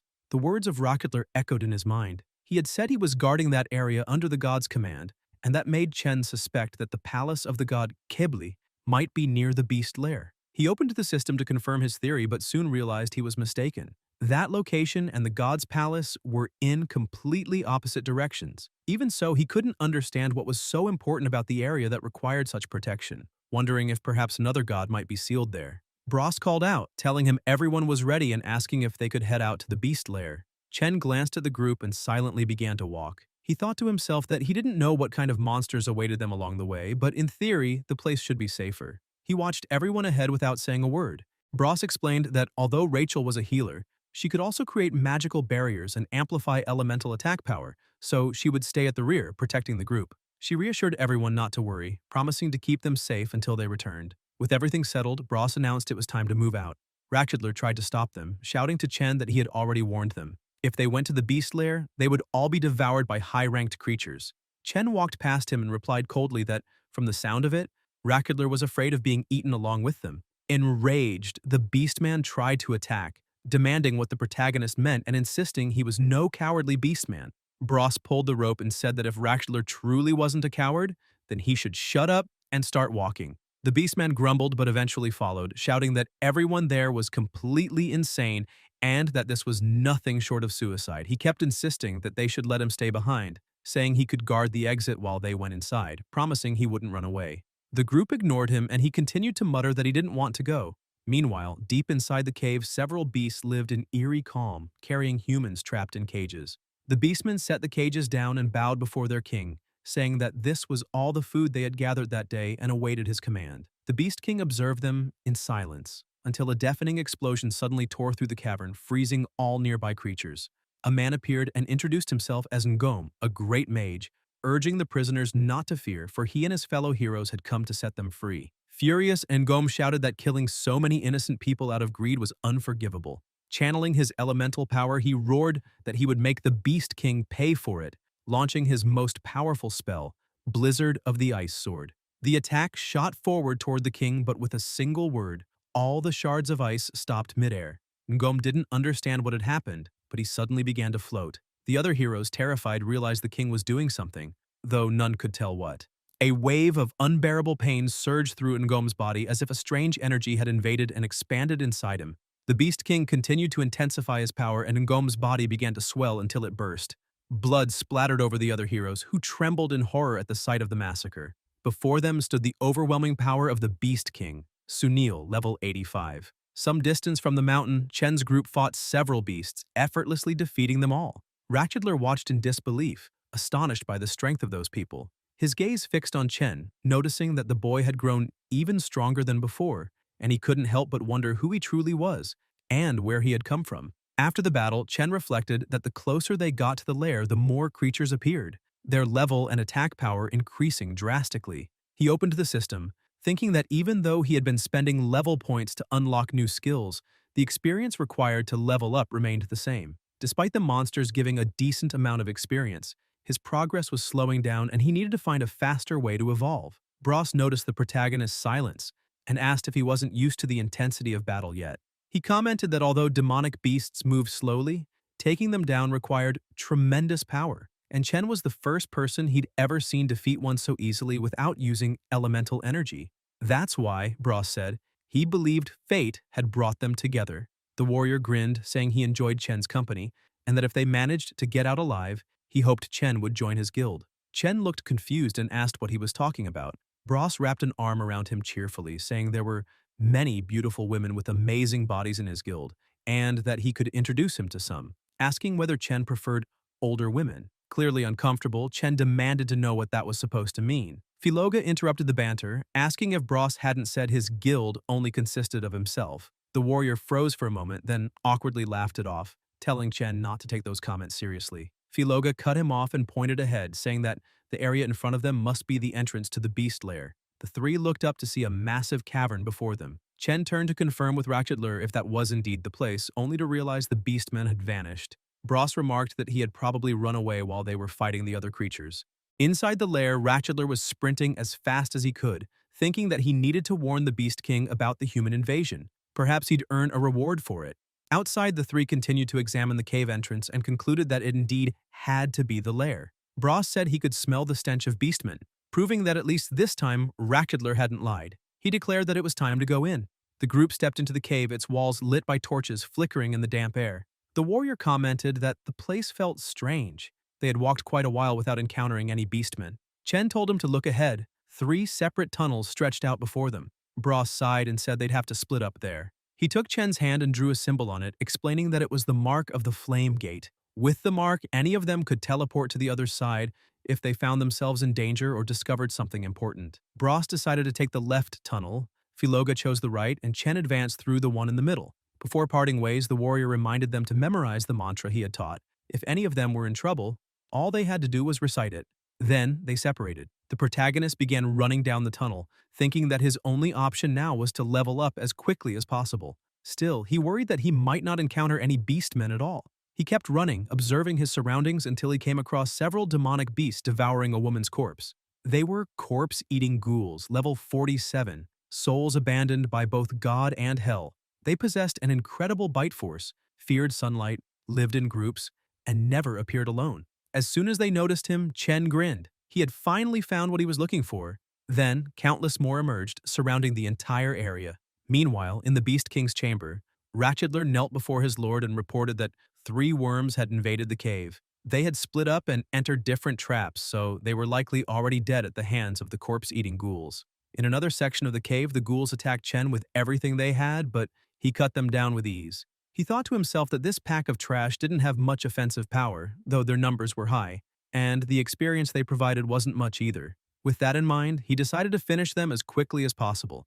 The system announced that he had slain 10 ghouls, earning 20,000 experience points. Realizing that killing them one by one wasn't efficient, he sped up his attacks. Soon, another notification appeared. 30 ghouls defeated, 60,000 experience points. Not long after, another update came. 100 ghouls eliminated, 200,000 experience points. He kept fighting until every monster in the area was dead. The system flashed again. Congratulations! You have slain 999 corpse-eating ghouls. Hidden level 14 unlocked. Current level 50. Thanks to the accumulated attribute points, 3 new abilities had been unlocked. First skill, Holy Light, consumes 100 mana points to restore 500 health points and deal 500 holy damage to enemies within a 3-meter radius. 3-minute cooldown. Holy damage ignores armor and magic shields. Second skill, Annihilation. Slash consumes 100 mana points to instantly attack enemies within a 5-meter radius, dealing up to 60% critical damage to a maximum of 20 targets at once, restoring 5% of health based on total damage dealt. 4-minute cooldown. Third skill, Blessing, consumes 70 mana points, removes all negative effects, and increases speed by 20% for 40 seconds. With each enemy killed, the user recovers 3% of health. 2-minute cooldown. He could only choose 2 of the 3, so he began analyzing carefully. Blessing and Holy Light seemed like a good balance between healing and survival, but Annihilation Slash and Blessing formed a devastating offensive combo with built-in regeneration. Chen noted that all 3 skills were designed for close combat, allowing him to use Blessing to boost his speed and close the distance, then follow up with Holy Light or Annihilation Slash. However, the range of Holy Light was too short. If he wasn't close enough, it wouldn't deal damage, making its healing effect unreliable mid-fight. He dismissed that option and chose Blessing and Annihilation Slash. The system confirmed his decision. Professional skills acquired. Blessing and Annihilation Slash. Holy Light discarded. Chen began to worry, wondering if his 2 companions were safe or facing similar problems. But when he looked at the flame mark on his hand, he saw no signal, meaning for now, they were likely unharmed. As more monsters appeared, he decided to keep moving forward, cutting through them without hesitation. Meanwhile, in the left tunnel, Bros stomped his feet and unleashed hellfire, incinerating every monster that dared approach. Suddenly, he heard something strange. It sounded like music. The monsters seemed to hear it too, and immediately turned toward the sound, bowing and trembling in fear. From within the smoke, a figure began to emerge. Chains wrapped around her feet, sharp claws on her hands, and a woman approached, singing softly. Bros demanded to know if she was the one sending all those monsters and warned that if so, he would turn everything there into ashes. The woman only smiled. Then, the ground beneath him cracked open, and from the darkness below, countless black hands reached out and seized his body. He tried to break free, but his strength was gone. It had to be the effect of the song he'd heard moments earlier. The woman laughed darkly, her hungry eyes gleaming. Her tongue, long and grotesque, slithered out as she whispered that it had been ages since she'd tasted such a delicious little worm. Then she drove her claws into Bros's abdomen. He struggled to move, but his body refused to respond. Panic rose within him as he realized he couldn't do anything. The woman laughed louder, saying she would save her every second, and Bros wondered if this was truly how he would die. devoured by such a monster. Suddenly, a flash cut through the air like lightning. Chen appeared, slicing off both of the woman's arms in a single motion. The shadowy hands holding Bros dissolved instantly. Smirking, Chen asked his companion if his timing was perfect. The woman staggered back in shock, demanding to know how he had escaped from Dakar. Chen tossed something toward her and replied, "You mean this?" A severed monster's head rolled to her feet. He remarked that Dakar had indeed been stronger than the ghouls, but even so, killing him hadn't been difficult. Enraged, the woman screamed and unleashed her sonic magic. Bros tried to warn him, but the spell hit before he could react. The system identified it. Death Spirit Sorceress. Skill, Enchanting Cry. Effect, Paralysis. The sorceress started laughing, saying that now the two of them could, but she never finished. In an instant, Chen activated Blessing and moved so fast that he decapitated her before she realized it. He commented coldly that her voice was so irritating he had to silence it. Bros was left stunned by the sheer speed and power he had just witnessed. Then both of them noticed the flame gate mark glowing brightly, and instantly shouted Filoga's name, sensing danger. In the right tunnel, a hell serpent. Level 55, a monstrous being covered in infernal flames capable of spewing devastating fire, was rampaging. Filoga fought desperately, managing only to defend. The difference in strength was enormous. Even maintaining his elemental barrier was nearly impossible. Cracks spread across it rapidly before the wall behind him exploded, hurling him violently into the rocks. Gravely wounded, he looked up at the advancing serpent, wondering if this was truly his end. The creature lunged with all its might, but at the last second, Chen appeared once again, stepping in front of his comrade and unleashing a flurry of strikes that slammed the serpent into the wall, saving him at the very last moment. Turning to him, Chen asked if he was okay, his breathing heavy. Filoga could barely think of anything other than how Chen could possibly be that strong. Bros reached for the assassin, saying that both his and Chen's tunnels had been traps, which meant this one must be the true path leading to the Beast King. Filoga smiled faintly, relieved to see them both alive. The warrior helped him to his feet, asking if he was hurt, and the assassin replied that he was fine, but admitted that the monster was incredibly powerful, unlike anything he had ever faced. It seemed like one of the creatures from old legends. Filoga warned that if they encountered the Beast King now, all of them would die there. Bros began to waver with fear, but Chen interrupted him, saying the Beast King wasn't the greatest danger, and their own fear was. The two men fell silent as Chen continued, explaining that in battle, fear only drags you closer to death. Confident and resolute, he declared that it didn't matter whether it was the Beast King or something worse. He was getting out of Latanaya no matter how many monsters he had to face. Even if it cost his life, he would fight to the end. The serpent rose again, flames burning hotter than before. Chen shouted for them not to let fear control their emotions. The three prepared themselves and charged at the creature. Bros roared that he'd take the first strike, gathering all his strength and kicking the serpent hard, but it barely flinched. The beast turned and countered with a torrent of hellfire, forcing him to dodge just in time. Filoga seized the opening, activating his elemental power, though his hands still trembled with fear. He took a deep breath, telling himself he had to overcome it. He couldn't be a burden. He had to fight with everything he had. Concentrating, he invoked Jizzo's hand, and a massive spectral hand rose from the ground, gripping the serpent tightly. "Now, Chen!" Bros shouted. The protagonist leapt from a cliff, sword in hand, driving it into the serpent's head, but the blade barely pierced its scales. The system flashed. Hell Serpent's scale armor durability reduced by 20%. Chen pulled the sword free and kept attacking. Armor reduced by 50%, then 80%. Finally, he broke through the creature's defenses. Channeling all his strength, he dragged the blade down, splitting the serpent clean in two.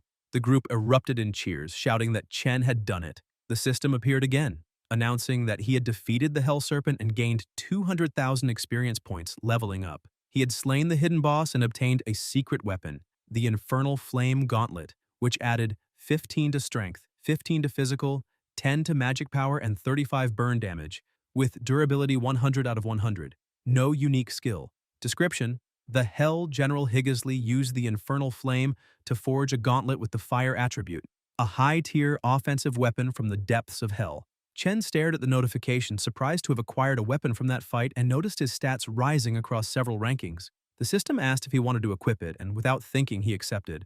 The Infernal Flame Gauntlet integrated with his body. Bros watched from a distance, impressed. It had been only a few hours since they split up, yet Chen's combat abilities had skyrocketed. He wondered how such a thing could be possible. Meanwhile, the system asked if Chen wished to hide the new weapon's appearance. He confirmed, and the gauntlet vanished from his hands while remaining equipped. The warrior kept watching, intrigued, and asked who that man could possibly be. Suddenly, a new noise echoed through the cavern. The protagonist and the warrior exchanged a quick look and attacked at the same time, repeating the tactic from the previous fight. Bros asked Rakudler what he was doing there. The Beastmen tried to play it off, saying he was lost because the Beast King must have triggered the traps. Chen thought it made sense now why they had encountered so many monsters along the way. None of it was coincidence. Rakudler rose slowly, saying the three of them were lucky to still be alive. The warrior stepped forward and kicked him, shouting that he'd better lead them to the Beast King, warning that if he tried to run again he'd be killed without hesitation. The Beastman replied that it was fine and that this time he would guide them there. Bros added in a threatening tone that if he tried any trick he'd be castrated on the spot. Rakudler muttered something strange and a magic seal began to glow over the gates, causing them to open before them. Meanwhile, in the village the storm grew increasingly violent. Bulai looked out the window, then turned with determination and opened his old wardrobe. Inside was his ancient battle armor, something he hadn't touched in years. Just then, Ban appeared at the doorway, remarking that after avoiding that place for so long, the old man had finally opened it. He recalled that in the past, Bulai never allowed him or Sally near that room. They had always wondered what was hidden there, and now they finally knew: his battle armor. Ban added that perhaps he had been wrong all along, because what was truly sealed inside wasn't the armor, but the old man's desire to leave that place. Bulai frowned, wondering when the boy had arrived. He hadn't sensed his presence at all.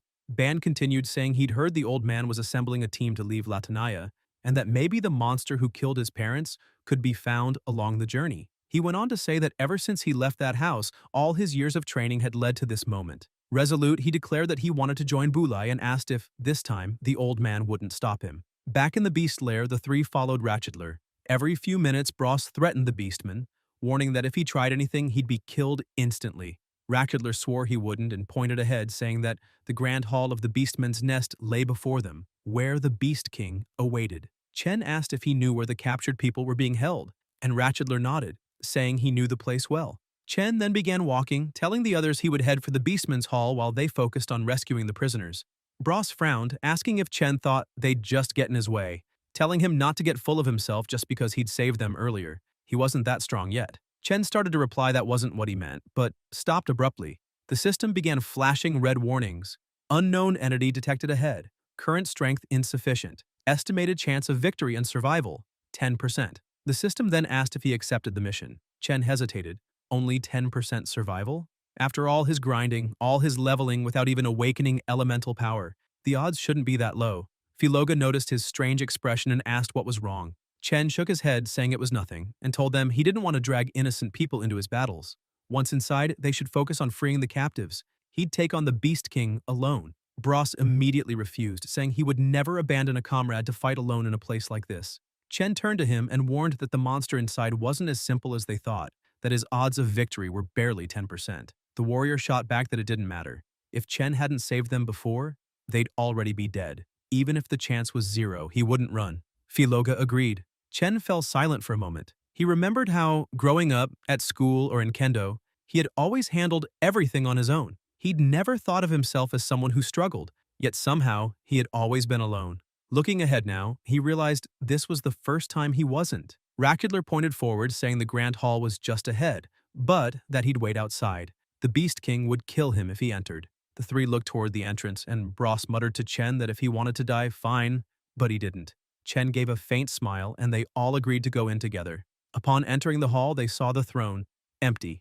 Chen frowned, wondering why no one was there. He turned to Ratchedler, reminding him that he'd said the Beast King was always in that chamber. The Beastman looked confused, saying he didn't understand either. The hall was normally heavily guarded, yet now it was completely empty. Suddenly, the massive door behind them began to move on its own, slamming shut and sealing them inside.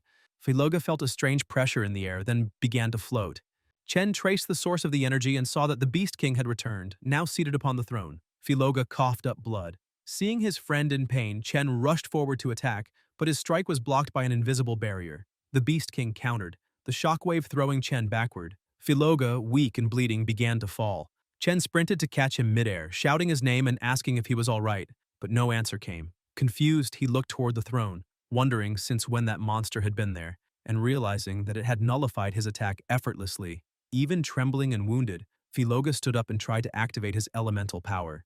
Bros shouted for him not to push himself in that condition, but Filoga yelled back that he was fine and told the warrior to get ready. He conjured a massive axe of pure energy and hurled it toward the Beast King. Bros activated his elemental ability and leapt onto the axe, using it as a springboard to launch himself forward at full speed. At the same time, Faloga released his magic. Their combined assault struck the enemy's barrier, cracking it just enough to open a brief gap. Seeing the opening, Chen moved behind the throne and struck with all his strength. A violent explosion shook the hall, destroying part of it. But when the dust settled, the Beast King stood unscathed. Chen couldn't understand what had happened. The boss merely smiled, slowly rising to his feet, then unleashed his true power. A massive shockwave filled the room, throwing everyone backward, except Chen, who managed to defend himself in time. Excited, Ratchetler began cheering, saying the Beast King truly was incredible. Chen was stunned to realize the enemy's defensive ability covered his entire body, and that his attack power was terrifying. Faloga and Bros got up, injured, and Chen asked if they were all right. They both said yes, but Chen was frustrated. He still didn't know what abilities the boss possessed, making it impossible to plan an effective attack. Suddenly, the Beast King started laughing, a dark aura radiating around him. Calling them insects, he said they were amusing and that he would play with them a bit longer. A black mist spread through the air and the Beast King vanished before their eyes. Chen looked around, trying to locate him until he noticed something and shouted for Bros to be careful. The boss appeared right in front of the warrior and landed a brutal punch to his stomach, making him kneel in agony. Bros tried to fight back, but the Beast King grabbed his arm and snapped it effortlessly. The warrior screamed in pain and tried to kick, but the enemy dodged and headbutted his leg, breaking it. Helpless, Bros collapsed to the ground. The Beast King watched for a moment, then launched another devastating strike, causing a massive explosion. Filoga shouted his comrade's name. When the dust cleared, the boss realized his attack hadn't hit. Looking to the side, he saw Chen carrying Bros's body and laying him down carefully. Filoga ran over to help, and Chen told him to take care of the warrior. Then the protagonist turned back and walked toward the Beast King. Even with his body wrecked by pain, Bros tried to rise, apologizing for being a burden again. Chen gripped his sword tightly, his eyes firm, and declared that from here on, they could leave the rest to him, because he swore he would kill that piece of trash. The Beast King smiled again, saying this was only the beginning and that those useless worms were worth nothing. This time, Chen realized he was going to try the same trick as before and fixed his gaze firmly on the opponent. In the blink of an eye, the boss appeared beside him, shouting that it was time to die. Chen blocked the strike with the gauntlet. He stated that even if he couldn't surpass the monster's abilities, in terms of raw strength and agility, he was no longer weaker. Bros watched in disbelief, saying that Chen had actually stopped the Beast King's attack, something he himself couldn't do even after 10 more years of training, and admitted that Chen was truly different, someone strong beyond reason. The Beast King laughed, surprised, saying it was the first time a mere worm had ever blocked his strike and that this was starting to get interesting. Still, he sneered that it didn't matter. Chen was still just an insect, and this fight would serve only to amuse him. Using his skill, he lunged again, declaring it was time to end it all. Chen deflected the blow with his sword and, in a steady voice, promised that first he would make the monster pay for everything he did to his friends, and then he'd cut off his head. He activated Blessing and vanished before the boss's eyes, reappearing beneath him and launching him upward with a crushing strike. Mid-air, Chen unleashed a relentless flurry of slashes, shouting that he'd show him what an insect was capable of. He kicked the Beast King in the head, yelling that he'd make him regret ever underestimating humans. As the enemy fell, Chen triggered his Annihilation Slash and struck him head-on, but before he could celebrate, the Beast King vanished, leaving only his crown on the ground and reappeared behind him. Chen reacted just in time, unleashing a burst of blades to counterattack. Using the impact, he leapt away and propelled himself off one of the walls, keeping a safe distance, as he vowed he would never again let that monster hurt innocent people. Everyone watching was stunned. The boss was hurled to the ground, causing a massive shockwave, but quickly rose again, now enveloped by an even denser aura. Ratchetler, terrified, shouted that the Beast King had begun to release his elemental power and that they were all doomed. The boss's body began to change, completely surrounded by pure energy. His speed increased to a terrifying level. He charged forward, and while Chen tried to defend, the Beast King appeared above him. Chen saw the movement but had no time to react. The blow struck him directly. His sword flew from his hand and the explosion shook the entire floor. Blood dripped slowly from his wounds, yet even injured, Chen remained standing. The Beast King smiled once again, raised his hand and began absorbing his own weapon, his aura growing monstrously stronger. Chen tried to move his injured arm but realized he could no longer control his body. His energy and abilities were completely drained. He wondered if this was truly the end. The Beast King's body began to mutate, muscles twisting and expanding until he took on a new form. In a flash, he dashed forward, striking Chen and sending him flying upward. Before the protagonist could react, the boss leapt again and hit him midair. Chen's vision blurred as his body was flung across the hall, and before he could hit the ground, another blow landed squarely, smashing him headfirst into the floor. Motionless and drained, he couldn't even raise his arm. The Beast King materialized two new weapons and declared that worthless insects deserved to be crushed to death, ordering Chen to accept his fate. Unable to move, Chen could only wonder if this was truly how it would end. Then, faint voices began echoing in his mind, the same voices that had haunted him his whole life. People mocking his name, laughing, asking why his parents would name him after an insect, saying it suited him perfectly. Others had called him short, a nerd, and said they hated him. Even when anxiety consumed him, all he ever heard was that he wasn't good enough for her. And after finally getting the chance to play with the one he loved, everything fell apart. That voice, trembling and broken, repeated over and over in his head. Slowly, he began to rise. The air pressure shifted, the ground cracked, and stones around him started floating. Then he remembered his mother's face, pleading for him to come home. Suddenly, a dark aura engulfed his body, expanding violently as everyone nearby hid in terror of what was coming. When the darkness cleared, a completely different sword appeared in his hand. The Beast King watched as the energy around Chen formed into ribbons of shadow that wrapped around his body like armor. A mark appeared across his face and one of his eyes turned black. Moments earlier, Chen had heard someone calling his name, urging him to wake up. He opened his eyes and found himself floating in a void. Looking around in confusion, he asked what was happening because moments ago he'd been fighting the Beast King. Then he noticed something moving below and shouted, asking where he was. When no one answered, he looked at his own hands and wondered if he was dead. A voice answered that he wasn't. Not yet. He turned and saw a man standing there. The stranger called him by name and Chen, shocked, asked how he knew who he was and who he himself might be. The man replied that he didn't really know who he was either. Only that ever since he awoke, he had been trapped there, uncertain if 1,000 or 10,000 years had passed. Chen, still confused, asked what he was talking about. The man kept walking, saying he once heard a voice tell him that someday someone would free him from that place. And it seemed Chen was that person. Still bewildered, Chen asked only that he tell him how to leave. The man then knelt, extended his hand, and begged Chen to accept him as his disciple. He explained that the voice had said only the one he recognized as his master could leave, so he pleaded for Chen to take him as his teacher. Without hesitation, Chen agreed, saying he'd accept him as a disciple, but he wanted to leave immediately. The man smiled and the two clasped hands. Instantly, the man's aura began flowing into Chen's body. Back in the present, Chen realized he had truly returned. That meant the man hadn't lied. Moreover, he felt an overwhelmingly powerful energy surging through him. He wondered if this was the result of accepting that man as his disciple. The system notified him. Element awakened. Chaos. Seeing the message, Chen thought it all made sense. That mysterious man must have been the embodiment of his elemental power. The Beast King couldn't believe it. That worm not only survived, but seemed stronger than ever. The system announced that with the activation of his elemental power, all his abilities had been enhanced and a new one unlocked. Obliterate. Effect.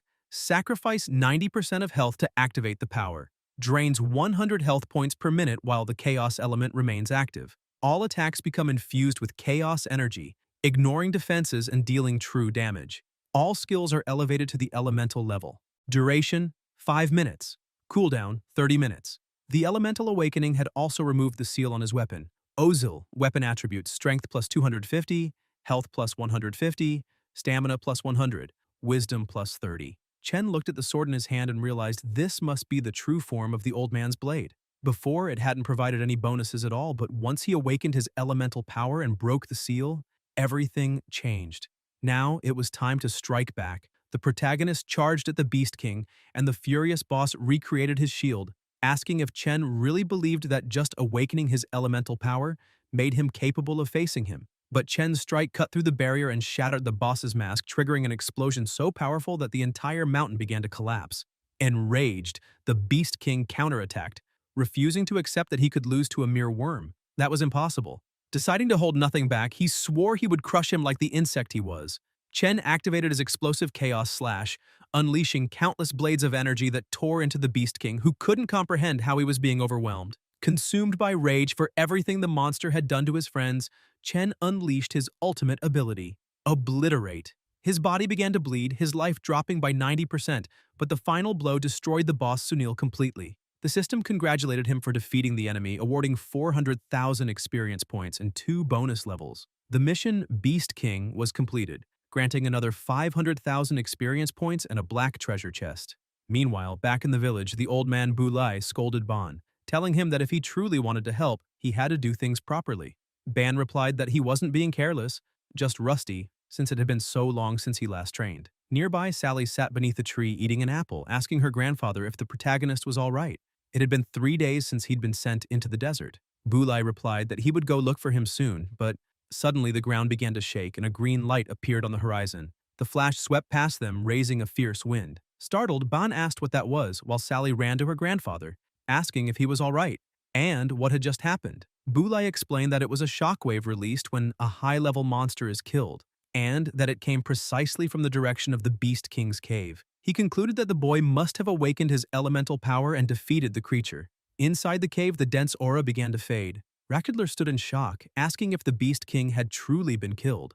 Filoga thought that if he hadn't seen it with his own eyes, he would never have believed anyone could be that strong. Bra stared at the scene, realizing that Chen's combat ability had surpassed anything he'd ever imagined, and wondered if the boy had been hiding all that power the entire time. Chen stood still, unable to believe he had actually defeated such a powerful enemy. Yet he felt the presence of the entity that had granted him his elemental power, and it was even more terrifying than before. Confused, he slowly returned to normal form and wondered if, now that he had accepted that man as his disciple, he was somehow residing within his body. Filoga approached and asked if he was all right, puzzled by how distant he seemed even after winning. Chen said he was fine but noticed that both of them were gravely injured and told them to rest while he went to rescue the other captives.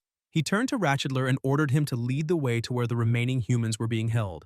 Even as he moved forward, his thoughts swirled with uncertainty. Who was that entity? Why had he been in that place? And was it really a coincidence that Chen had ended up there? The doubt gnawed at him, and he began to wonder if someone was orchestrating all of this. But before he could think further, the side effects of awakening hit him. His balance faltered, and he began to fall. At that exact moment, Bulai appeared, catching him in his arms. Just before losing consciousness, Chen whispered that he had completed the mission. Suddenly, a voice called out to him, urging him to wake up and open his eyes. He realized he was no longer in the cave. His mother was beside him, smiling softly and saying it was already late, asking how long he planned to keep sleeping. Trembling, he asked if she was really there, and if he had truly returned home. She smiled again, saying she had prepared all his favorite dishes and that it was time for him to get up. Chen immediately threw his arms around her and began to cry, telling his mother how much he had missed her. But suddenly, an irritated voice asked what the hell he was doing. Ban smacked him on the head, confused, and demanded to know why the protagonist was hugging him like that. Chen froze, realizing in embarrassment that he hadn't gone home after all. Flushed red, he pulled away and sat back on the bed, asking Ban what he was doing there. Ban crossed his arms and replied that it was nothing. He had just agreed with the old man Bulai to help take care of Chen while he recovered. However, he warned that as soon as Chen was back on his feet, they'd be finishing that duel they left unfinished. Still embarrassed, Ban left, telling Chen to eat and regain his strength, and that he'd go inform Bulai and Sally that he was awake.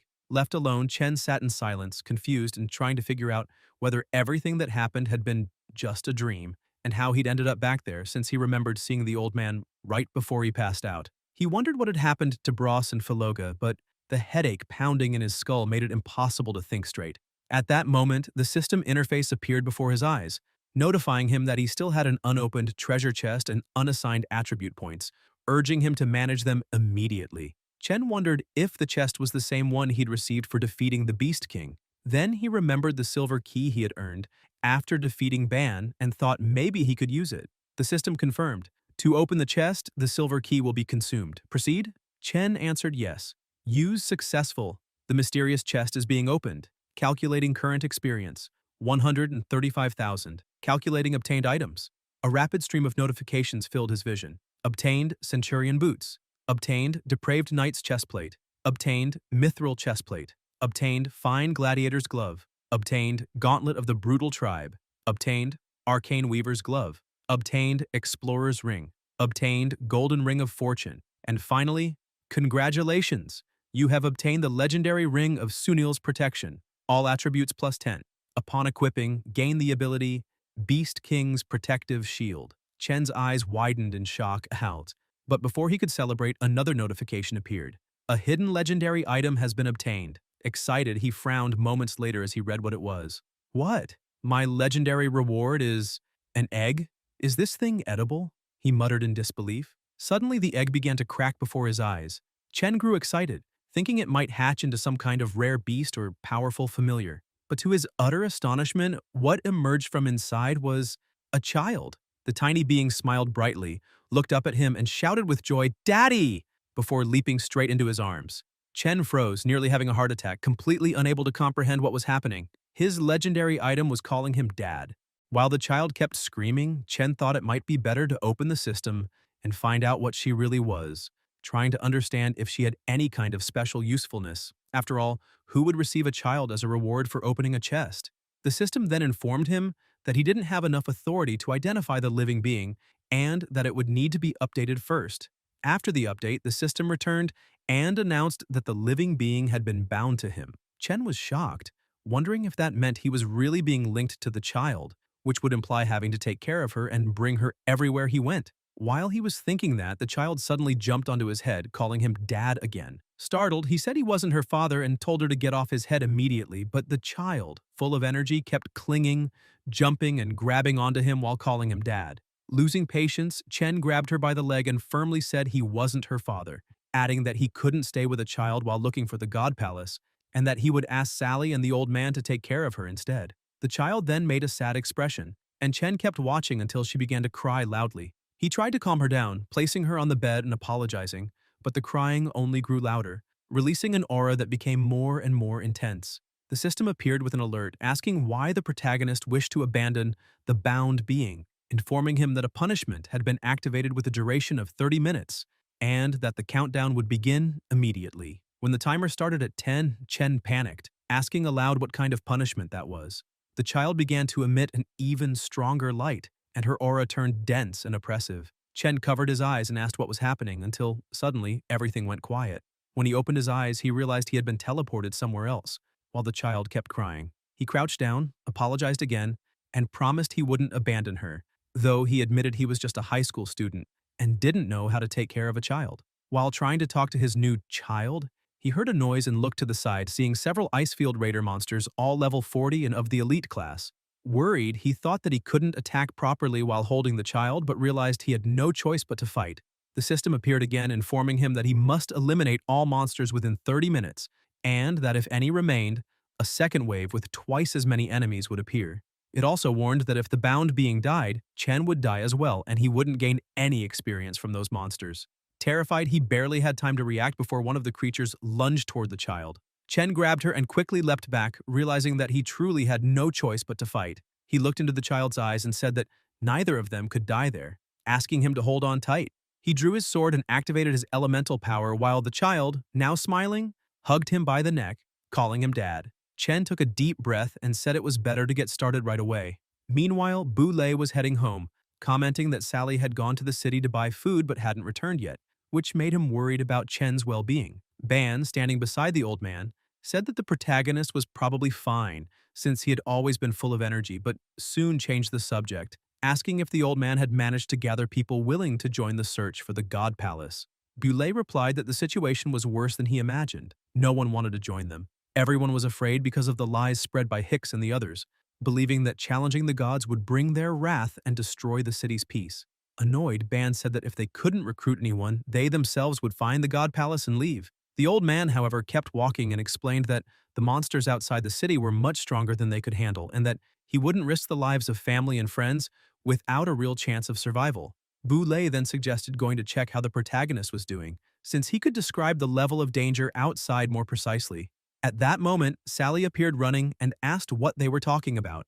The old man felt relieved to see her and said it was good that she was back since Ban had told him the protagonist was awake. Sally, excited, praised Ban for taking good care of everyone and said she needed to see him immediately, eager to find out what kind of elemental power he had awakened. Holding the old man's arm, she ran off, dragging him along while Ban just watched.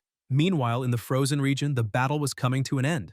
Almost all the monsters were already defeated. Chen kept attacking until he eliminated the last one. The system then congratulated him for completing the punishment. Exhausted, he was breathing heavily while the child kept jumping and shouting joyfully, calling him Dad. Chen closed his eyes, feeling a bad premonition and thinking that if he really was that child's father, difficult days were surely ahead. Suddenly, he was teleported back to the room. Relieved, he took a deep breath and murmured that he had finally returned. However, before he could rest, the door burst open and Sally entered, calling for him.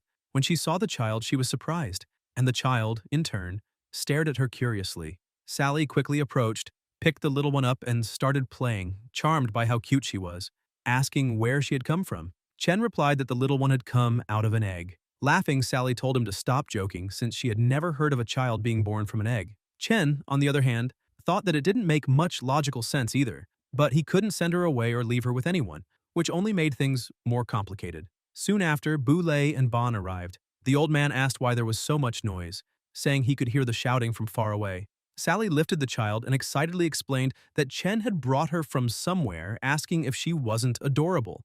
The two were shocked, and Ban commented that he hadn't seen any child with him before, asking what had happened. Trying to play it off, Chen joked that maybe she had crawled out of bed, but deep down he knew there was no way to explain it, and even if there was, no one would understand. So he decided to just say that he had rescued the child from the beast's cave. Boulay sighed and scolded the protagonist, reminding him that he was still recovering and shouldn't be causing such a commotion. Then he asked Ban and Sally to prepare something to eat so they could talk more calmly over a meal. Ban pointed at the child's horn, curious, asking if they were real. Sally was surprised by the question but soon set the child on the ground and, smiling, told her to behave since her big sister was about to prepare a delicious meal for her. The child watched attentively, as if understanding her words, and tried to make a few sounds, seeming to want to communicate.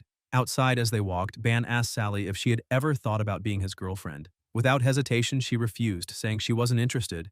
Inside the house, Chen noticed the child calling him insistently, saying she was hungry. He crouched down and asked if that was true, explaining that they just needed to wait a little longer since the big sister was cooking. The child then started running and playing around the room, and Boulay took the moment to approach and apologize to the protagonist. Surprised, Chen asked why. The old man explained that he had been careless not to imagine that a high-level monster was hiding inside the beast's lair, and that the boy had almost died because of it. Chen told him not to blame himself, saying that going in there had been entirely his own decision, and that, in the end, that mission had given him more clarity. Thanks to it, he had understood the old man's words, and realized that his arrival in that place hadn't been an accident. He told him that when he was about to die fighting the Beast King, he ended up entering some kind of spatial dimension, where he met a mysterious man who said he had been waiting for him for a long time. That man told Chen that he could only leave if he agreed to become his master. With no other choice, he accepted, and upon returning, he awakened the power of the chaos element, something that seemed destined from the very beginning. Chen looked at Boulay worried and asked if he might be overthinking it, wondering if everyone who awakened an elemental power went through something similar. The old man replied that they did not, saying he had never heard of anyone entering a spatial dimension to obtain an elemental power. He then explained that the chaos element was something he had read about only once, in ancient manuscripts over 1,000 years old. Curious, Chen asked what those books said, thinking it might give him some clue about what had happened. Boulay told him that, according to the scriptures, thousands of years ago the evil god Murius descended into the human world, spreading chaos, massacres, darkness, and pain. Humanity, desperate, fought to survive, but Murius's power was overwhelming, and the human army was almost completely annihilated. When all seemed lost, a hero appeared, Hesiod, who wielded the power of the chaos element, something never before seen. With that power, he gathered an army and fought against the evil god and his servants for years, until he finally defeated Murius, sealing his soul within the infernal tower known as Altalos. However, the price was high. Hesiod also had to remain sealed inside. Intrigued, Chen asked if the person he had seen could have been Hesiod himself. Boulay replied that if Chen truly controlled the chaos element, then it was quite possible that the mysterious man was indeed the legendary hero. Elsewhere, beneath a dark and turbulent sky, a dragon cut through the clouds toward the lower world. On a castle balcony, a man toyed idly with a flower until he saw the creature land. The dragon took human form, and Hades smiled, saying that Argolis had finally arrived. The dragon man asked why he had been summoned so urgently, and Hades replied that he had completely lost the connection with Sunil's energy in Latonia, as if he had simply vanished, and therefore strongly suspected that Sunil was dead. Argolis grew irritated and demanded to know if that was true, insisting it was impossible for him to be dead, since none of those weaklings could ever defeat him. Hades replied that he knew that, which was exactly why he wanted Argolis to go to Latonia and find out what had truly happened. Sunil had been stationed there to guard the seal, so they needed to understand what went wrong. Argolis nodded, said he understood, and declared he would depart immediately. Meanwhile, back in the city, the protagonist was telling everything that had happened during his journey. Sally was amazed, saying he had gone through far more than she imagined inside the beast's cave. She had thought he only needed to eliminate a few monsters, but it turned out to be something much greater. Ban, jealous, asked what was so impressive about that, claiming he could easily do the same. Chen agreed mockingly, telling him to go ahead and try, saying he'd be ready to collect the leftover pieces of the swordsman afterward. Annoyed, Ban asked what he had just said and challenged him to fight right then. Trying to change the subject, Sally asked which element he had awakened after defeating the Beast King. The protagonist replied that he still didn't know and asked which element healers usually awakened. She explained that it was normally the element of light, though she had seen healers with affinities for water and even fire. Chen nodded, saying perhaps his element was light, and Sally commented that she had thought he might have awakened something different. Ban agreed, saying he also thought it was light. Chen remembered the old man's words, telling him to wait for the right moment before revealing his element. After some time walking, Sally said they had finally arrived, pointing to the best healing center in Delktown. They stopped in front of a church and began to enter. As he crossed the doorway, Chen thought to himself that he hoped his friends were all right, but the moment he took his first step, he stepped onto a magic circle. Confused, he asked what that was, when suddenly the door closed behind him. Sally, puzzled by the delay, looked back and realized Chen was no longer there. Inside the place, Chen looked around and wondered what was going on this time and why he had ended up there. At that moment, Hicks appeared, telling him not to be alarmed as he had merely used a simple teleportation spell to bring him to that place. He introduced himself as Hicks, one of the 4 guardians of the city of Latanaya Delk, explaining that this was a place reserved only for the strongest in Latanaya. Chen asked why he had been brought there, and Hicks explained that he knew Chen had defeated the Beast King and wanted to invite him to join their ranks, promising to grant any wish he desired. Chen began to walk slowly and replied calmly that he wasn't interested in joining anyone, that he just wanted to leave. Hicks started to grow angry, thinking to himself that he had already told everyone that Brat was just like the old man, but they insisted he try to persuade him. Now clearly a complete waste of time. He thought his people were already on their way to eliminate all enemies and then turned to shout at the protagonist, saying he would give him one last chance. If he didn't accept the invitation, he wouldn't leave that place alive. Chen then released his power and firmly said he would also give Hicks one last chance, making it clear that if he didn't find Sally and the others when he got out, the Guardian would die. Hicks, the Guardian of Wind, prepared for battle. Outside, everything seemed normal. The children played, people walked peacefully through the streets, and nothing indicated what was about to happen. Sally, still confused, asked what was going on and where the protagonist had gone, since she was sure he had been right behind them. Suddenly, Ban smells something strange in the air and yells for Sally to be careful. In an instant, something rushes toward her, but Ban reacts quickly. He uses the shadows to pull her close and summons one of his clones to block the attack, then asks if she is okay, and Sally, still shaken, thanks him for saving her. Ban then glares at the man in front of him and, furious, asks how he dares try to hurt Sally, warning that now he will be torn to pieces, but the man remains motionless, staring at him in silence. Meanwhile, inside the church, Hicks continues launching attacks at the protagonist, who dodges every blow while protecting the child in his arms. Chen, worried, thinks he cannot properly fight while carrying a child, but when he looks at her, he notices the little one smiling with pure joy at his movements, which makes him wonder if she even understands the danger of the situation. Hicks laughs and compliments him, saying his reflexes are not bad at all and that he is stronger than expected, but warns that he should worry more about himself than about others. Chen replies that he does not understand the reason for this fight and asks whether it would not be better to work together to find a way to deal with the monsters outside. Hicks bursts into laughter and says that apparently the old man did not tell the whole truth, explaining that there is an agreement with the monsters. They stay away from the village in exchange for humans offered as sacrifices from time to time, and they do not interfere in hunts that occur beyond the borders. Hicks adds that Bu Lei has always known this and never opposed it, because sacrificing a few weak people in exchange for the peace of everyone is, according to him, a fair price. Chen becomes enraged upon hearing this, saying that then, from the beginning, they never intended to free Latanaya and only used that as an excuse to send people to their deaths. Hicks sneers, calling it a perfect plan and saying the protagonist should join them, because those monsters were sent by God and are invincible, claiming Bu Lei is merely a weak man pretending to be just, and that challenging a god is pure madness. Chen, with a steady gaze, replies that his decision remains the same. He has no interest in joining cowards. He guarantees Bu Lei would never accept such a shameful deal, and asserts that whether human, monster, or god, anyone who stands in his way will be eliminated. Hicks smiles darkly and prepares to fight again, calling Chen a fool for thinking that way. The protagonist sets the child on the ground and tells her to stay there without moving, then stands and faces the guardian, who keeps laughing and promises to kill the boy after finishing him and bury them together. But in the blink of an eye, Chen surges forward with absurd speed and lands a devastating punch in the Wind Mage's stomach, leaving Hicks completely stunned by the strength of his opponent.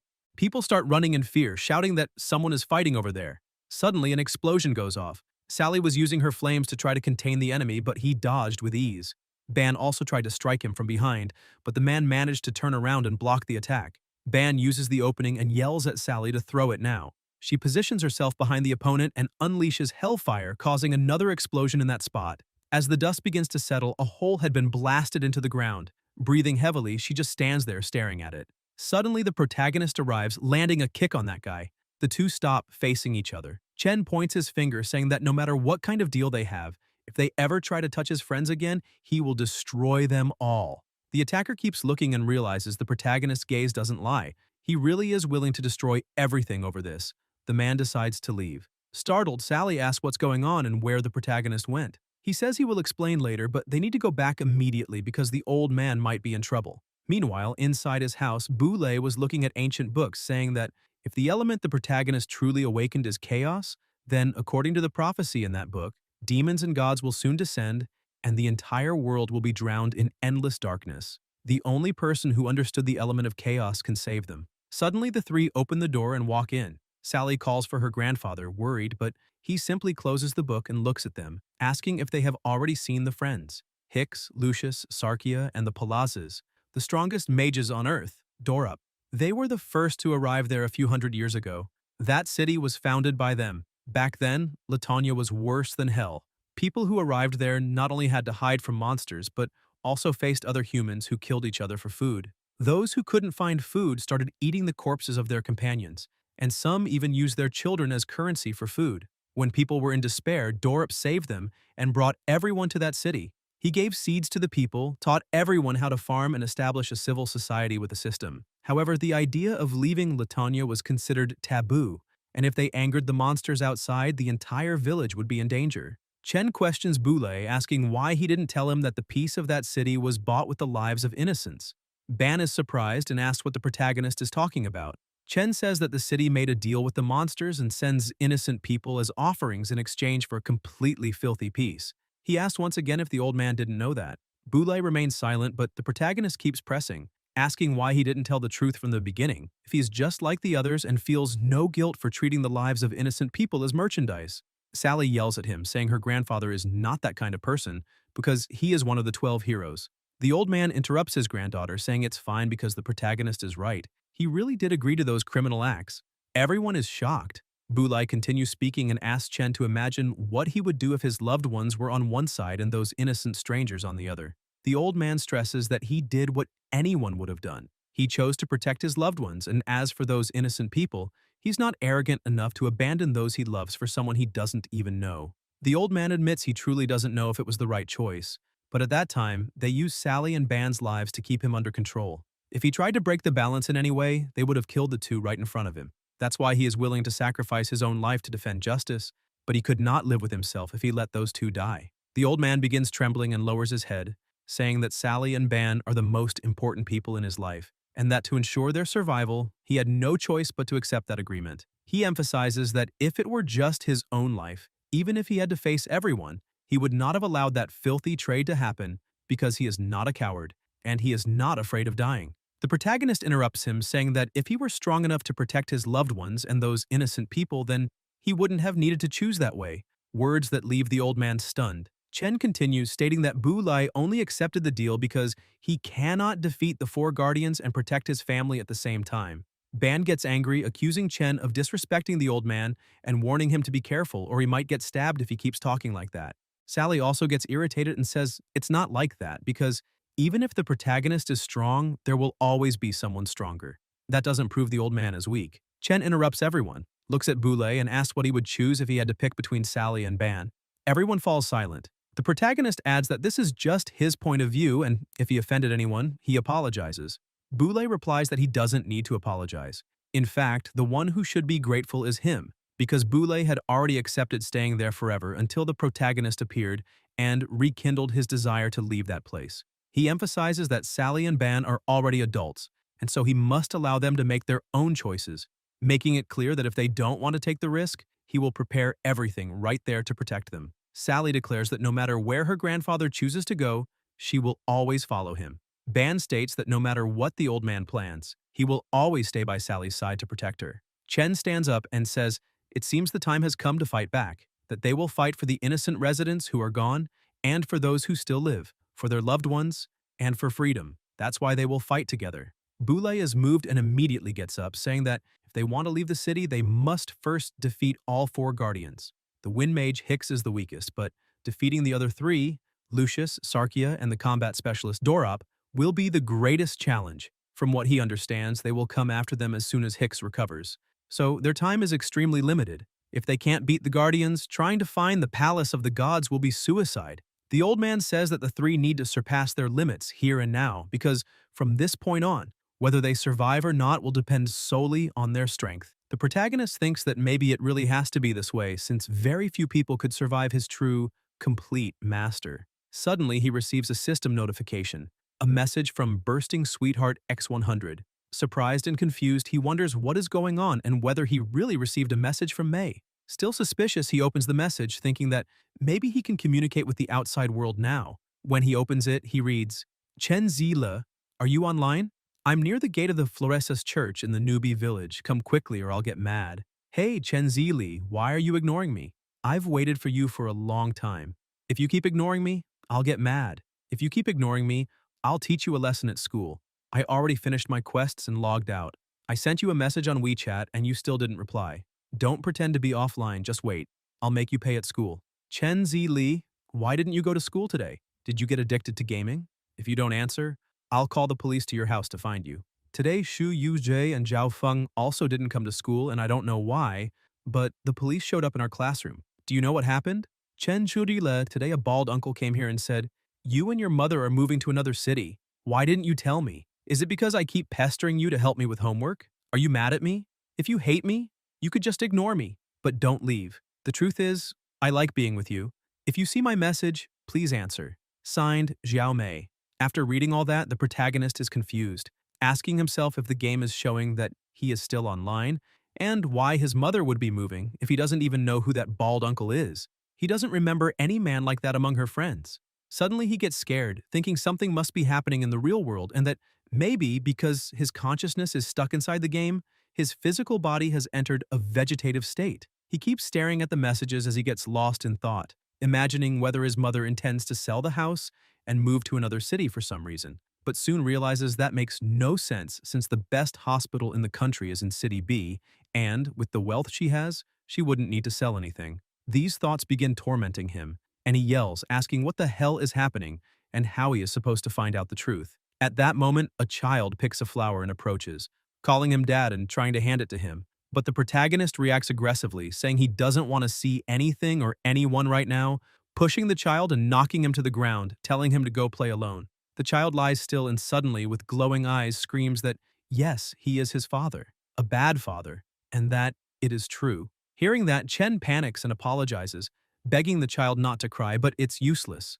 The child opens his mouth and begins screaming loudly. The system notifies that a punishment is being activated because the living being educated by the protagonist is feeling sad and unhappy. He watches the child crying and asks what he did to deserve all of that, saying his life is already hard enough. Suddenly, a bright light appears around him and the teleport effect activates. He's taken to a mountain surrounded by lava with massive explosions on the ground, and a monster appears before him. Chen holds the flower and gives it to the child with a sincere look, saying he is sorry for what he did and asking if he can be forgiven. The child forgives him, and with that he transforms, saying that now it is time to end all of this.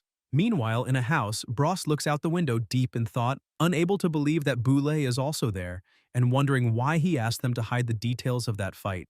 What was his intention? He remembers the conversation they had in which they said the old man is one of the 12 heroes, the one who defeated the demon Quink in the Battle of O'Brien, the strongest lightning warrior. He emphasizes that he never imagined seeing someone like that in person, and cannot understand how someone of that level could be trapped there. Boulay says all of that is in the past, and now he is just an old man. Besides, he has been in that place for a long time, so he asks Bros not to mention anything about his past. Still astonished, Bros replies that he cannot believe he is seeing the hero from the legends right in front of him and asks if Bulai looked for him for any particular reason. The old man confirms, saying yes because he needs him to promise something. Bros is surprised and asks what the great hero wishes, since it must be something important for him to have come personally. Boulay then reveals that it is about the protagonist and asks that if anyone asks for details about how Chen killed the Beast King, everyone must be as discreet as possible. He insists they should not reveal any important information about the boy. Bros answers that he can rest assured because even without understanding why Boulay wants to hide that, he promises not to tell anyone anything. The old man stands up saying he understands and thanks him, stating he will not bother him anymore and asking Bros to recover quickly. Bros watches the old man walk away and thinks that if even one of the 12 heroes is trapped there, then the desire to leave that place is nothing but a dream. However, before Boulay truly leaves, he turns back and tells Bros that if he really wants to get out of there, the only way is to find the Palace of the Gods, hidden somewhere in the desert. He explains that they are recruiting talented people from the city, and if Bros is interested, he can look for them on the south side of the city. Suddenly, someone arrives and asks if Bros is already up, since it seems his wounds are almost healed, but because it is late at night, they question why he is not asleep yet. Bros responds that thanks to the high-level healer there, his broken bones have already fully regenerated, and in a few days he will be back to normal, but after living through so much in these past days, his heart cannot be at peace. He then asks if one of the 12 heroes that Bulai also met Philoga to talk about the protagonist and the Palace of the Gods. Philoga is shocked, asking what he means by that and if that old man is really one of the 12 heroes.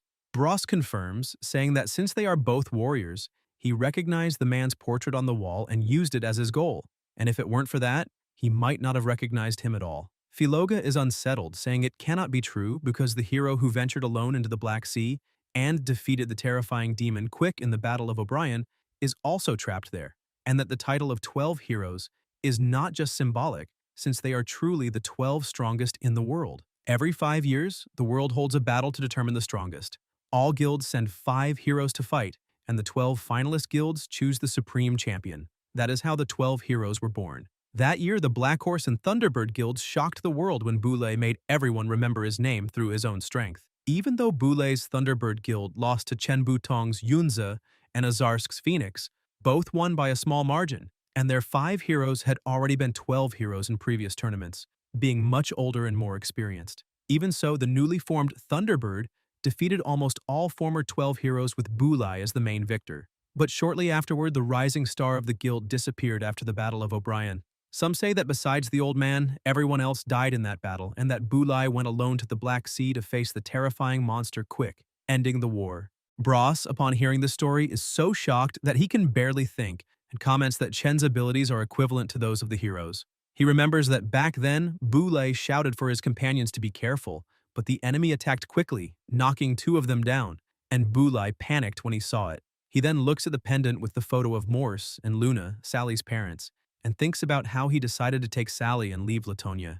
During all those years, he lived consumed by guilt and regret, unable to accept the truth and resigned to his own fate, telling himself that being trapped there was his punishment, but knowing that Sally was innocent. She shouldn't suffer with him. She deserved to live freely and enjoy life. That's why he placed the lightning god's enchantment inside her body, so that if she ever faced mortal danger, the spell would activate and not even a god could harm her. Gripping the pendant tightly, he promises himself that this time he won't break his promise. Back at the top of the mountain, the teleport brings the protagonist back breathless as the system announces the punishment has ended. He comments that this punishment was much harder than the last and wonders what is going on. Suddenly, the system notifies him that with each new activation, the monster's combat ability will increase by 10%. Shocked, he stands up and questions why, realizing the punishments will only get more difficult. The child looks at the system screen thoughtfully and asks if that's really all. The protagonist asks what she means, confused by the tone of someone who seems to understand the matter, and complains that he had terrible luck. He expected to summon a weapon or a pet, but ended up receiving a child to take care of. The child gets annoyed and tries to speak to him, but he interrupts saying he can't understand what she says. Then he notices something and asks if she can see that. She smiles and answers yes. He is surprised since neither Grandpa nor Sally can see the system, but that child can, and he doesn't understand why. Even so, he decides to take advantage of it and asks if, by being able to see the system, she knows something he doesn't, or if it has something to do with him receiving messages from May. The child tries to say a few words, but he gets irritated, thinking it is useless since he doesn't understand anything she says, though he still believes that Brat is the reason he can communicate with his friend. Suddenly, someone calls him, and when he turns around, he sees everyone gathered. He walks to them happily, saying it's good to see his two friends doing well. Bros smiles and comments that since the protagonist didn't go see them, they decided to come to him. Chen apologizes, explaining that the previous day he had some problems and had to rush back, and since it got late, he didn't want to disturb their rest. But judging by the looks of it, both have already recovered. Bros confirms, saying that thanks to Sally and Ban, they were able to recover so quickly. Ban, confused, asks who took care of them and if they know them, and Bros, embarrassed, asks him not to bring that up there. Chen changes the subject, saying the important thing is that everyone is fine and asks why they came there. Filoga explains that they also want to join Bulai's expedition because they don't want to remain trapped in that place. Bros approaches, curious, and asks who that child is, saying he never imagined the protagonist was already a father. The child bites his finger, and the protagonist is left speechless as she strikes a pose and says, "Ya Luca." The protagonist takes the chance and says, "Yes, that is her name, Luca." Bon interrupts, impatient, asking what they are doing, reminding them they came there to talk because Grandpa is about to begin the training. Bros hugs the protagonist, saying it has been a long time since they last saw each other, and that they could chat a bit. Ban keeps getting irritated and yells for them to stop fooling around, saying they must take the old man's training seriously. Boulay, watching the scene, starts laughing. Bros asks what he's laughing about, and Boulay replies that it's nothing, only that since arriving there, he hadn't felt so excited. And that moment made him feel alive again. Sally watches silently, amazed, thinking that it's the first time she's seen her grandfather smiling so happily. Suddenly, he stops laughing and says that for now they can relax, but warns that when training begins, he won't let anyone escape, not even if they cry. At the end of the day, a man asks the old man if he wants anything to eat, since he is preparing the meal so the three can dine together. Luca, beside him, was playing with the vegetables, and the man asks if the child can't play somewhere else, because if Luca gets hurt while he is cooking, the protagonist will kill him. Boulay comments that the cook should prepare enough for 20 people, not just 3, which leaves the cook shocked, asking if he is expecting so many guests. The old man answers that's not the case, and suddenly the door begins to open. Everyone walks in, completely exhausted from the training, saying it lasted a bit longer than they expected. The old man, however, asks if the training is already over, finding it too quick since only 30 minutes have passed. He tells Lakshi to keep cooking a bit more while Lucas celebrates happily upon seeing that his father has just arrived. Shortly after, all the food is placed on the table. Chen finishes eating and, with a bloodthirsty look, calls Lakshi, saying he wants another bowl. The others take the chance and also ask for more. Meanwhile, the old man comments that they really are very strong, since they managed to endure more than half an hour against their own clones. However, he notices something strange and asks why they aren't happy, and everyone, irritated, replies that they aren't. Sally says they couldn't even fight properly because, even after trying for so long, they barely managed to injure the clones. Bros agrees, saying they've faced higher-level monsters before in one-on-one duels, but that had been completely different. Ban complains that those damn bastards were too cunning, and on top of that, the protagonist's clone had extremely powerful abilities. Chen agrees, thinking that was true since that battle felt more like a PvP fight. Their opponents weren't irrational monsters, but copies capable of thinking and creating strategies just like them. At first, when the clones split in different directions to hide their locations, they thought it would be individual fights and chase them together. However, they ended up falling into an ambush and were surrounded by the clones of Ban, Sally, Bros, and Filoga, while Chen's own clone eliminated the rest of the team, turning the final fight into a 5-on-1. In a way, they had all lost the battle before even fighting. Boulay tells the protagonist that this isn't a bad thing, because he analyzed the battle very accurately, exactly as Chen had noticed. They were all defeated before the fight even began. The old man then explains that team battles aren't about individual strength, but about the ability to fight together, taking advantage of each person's strengths. It's like a chess game where some pieces must attack, others defend, and some must be sacrificed so the king can be defeated. He also points out that the clones don't truly think. They simply analyze the opponent's abilities and created an effective strategy, the simplest and most efficient plan to handle a team of novices. Chen reflects that this makes sense. It was like solving a math problem. If you fully understand it, the answer is easy, but if you try to solve it without understanding, you fall into a trap. That's why they needed to learn how to fight as a team, recognize their weaknesses, and find ways to defeat enemies efficiently. Boulay then announces that the day's training is over and that the next morning everyone will be trained to work together, recommending they rest well at night. Lying in his bed, Chen begins thinking that even if it was just training, seeing his companions die without being able to do anything made him feel useless. If it were a real battle, the ones who would have died would be Luca or his mother. That feeling bothers him deeply, and he concludes that he is still very weak and needs to become stronger to protect the ones he loves. Suddenly, he hears a strange voice and asks if it's his uncle, looking around for an answer, but silence remains. Intrigued, he gets up, trying to understand what happened because he is sure it was his uncle's voice. He asks Luca if he also heard a strange voice, but the boy just shakes his head. Chen finds it strange. If not even Luca heard it, perhaps it was just exhaustion, and he was starting to imagine things. Luca then climbs on top of him, calling him dad, and Chen complains, saying that if the little one keeps holding on to him like that, they won't be able to sleep. But when he looks, he sees the boy is already fast asleep. Carefully, he lays him on the mattress, covers him with a blanket, and, watching his son, wonders how his mother managed to raise him alone. With a determined look, he murmurs to his mother that he will return soon because now that everything is clearer, he just needs to get stronger, defeat the Guardians, and leave that city with Bule and the others.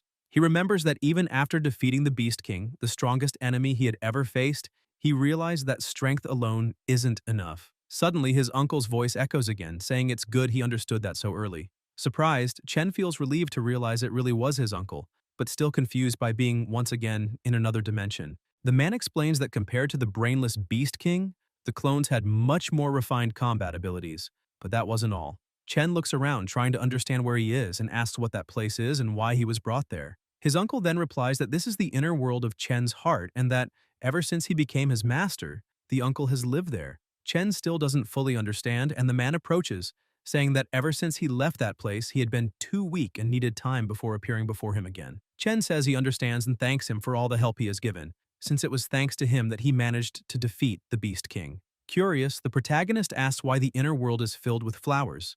The man explains that a person's inner world reflects what they value the most, and apparently those flowers are connected to Chen's deeper consciousness. Holding one of the flowers, Chen asks if they are really connected to him, since he doesn't remember ever having any interest in flowers. His uncle replies that he can think about that later because the reason he is there is far more important. Staring at the protagonist, he asks if Chen would believe him if he said he could make him much stronger. Suddenly, an intense light radiates from the man. Releasing a crushing pressure, he states that even though he has recovered only 1% of his combat power, that is already enough for Chen to understand how terrifying the power of a chaos element is. The man adds that right now, Chen can't even unleash 0.001% of that power. Shocked, the protagonist asks if that is a joke, because that would mean a difference of 1,000 times between them. The man answers that this is only a conservative estimate. Surprised, Chen asks whether he meant conservative or exaggerated, and the man explains that he wants his disciple to learn how to access the true power hidden inside him and become the strongest, because if Chen dies, both of them will cease to exist. Suddenly, the system notifies Path of the Chaos, Element Master, Mission Requirements. Survive for 3 minutes against your opponent. Reward 400,000 experience points. Shocked, Chen thinks he only needs to survive 3 minutes to receive such a reward. The Chaos Master then asks if he is ready. Chen transforms, pulls his sword from within his own body, and declares that it's time to fight. Meanwhile, in the church, a healer was treating Hicks and commented that the protagonist must be truly powerful because he had never seen Hicks so injured. The Wind Mage, irritated, retorts that Chen is weak and that he only got injured because he was careless. At that moment, another person approaches and asks if that is really true. A woman named Lucius removes her hood and says that if Chen had used his full killing move, Hicks would already be dead. The Wind Mage becomes furious and asks what she means by that. Lucius explains that Lord Dorup asked Hicks to evaluate Chen's combat power and that he ended up gravely injured because of it. She also says she doesn't understand how someone so useless became one of the 4 guardians. Irritated, Hicks asks why she's acting so arrogant since not even she could face that monster. Lucius approaches, steps on the Wind Mage's head, and says she wouldn't mind helping the Lord get rid of Hicks before the real plan begins. Furious, the mage asks how she dares act like that. Lucius answers coldly that although Chen is powerful, in her eyes he's nothing more than a barbarian with no strategy. And she adds that even Bu Lai before Lord Dorop is nothing more than an animal waiting for its own death. The healer, watching everything, comments that the old man has begun recruiting ordinary people from the streets.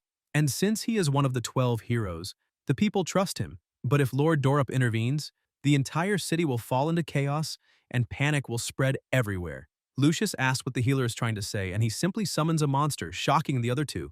It is a waiterer of Latanya. The man orders the wolf to go and enlighten those people of the city quickly, and the wolf runs off to carry out its mission. Meanwhile, inside his subspace, the mission timer was at 2 minutes. Chen keeps running, thinking that he is sorry, but he must avoid fighting the Chaos Master until the 3 minutes are up. As soon as he gets the reward of 400,000 experience points, he will train properly. Then a massive explosion occurs.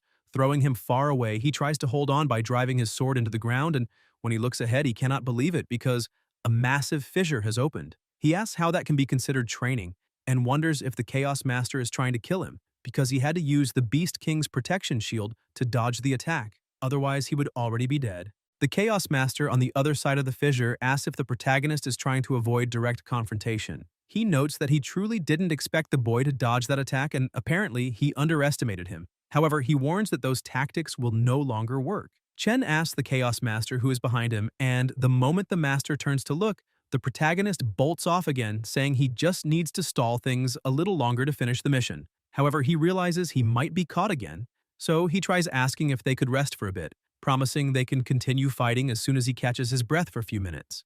The Master says that running from a fight is not the solution, and suddenly appears behind the protagonist with incredible speed, shouting that a real enemy will never give him a chance to stop and breathe. He strikes, but Chen dodges and flashes behind his opponent using the explosive slash, launching an attack toward the Chaos Master, but the Master nullifies it.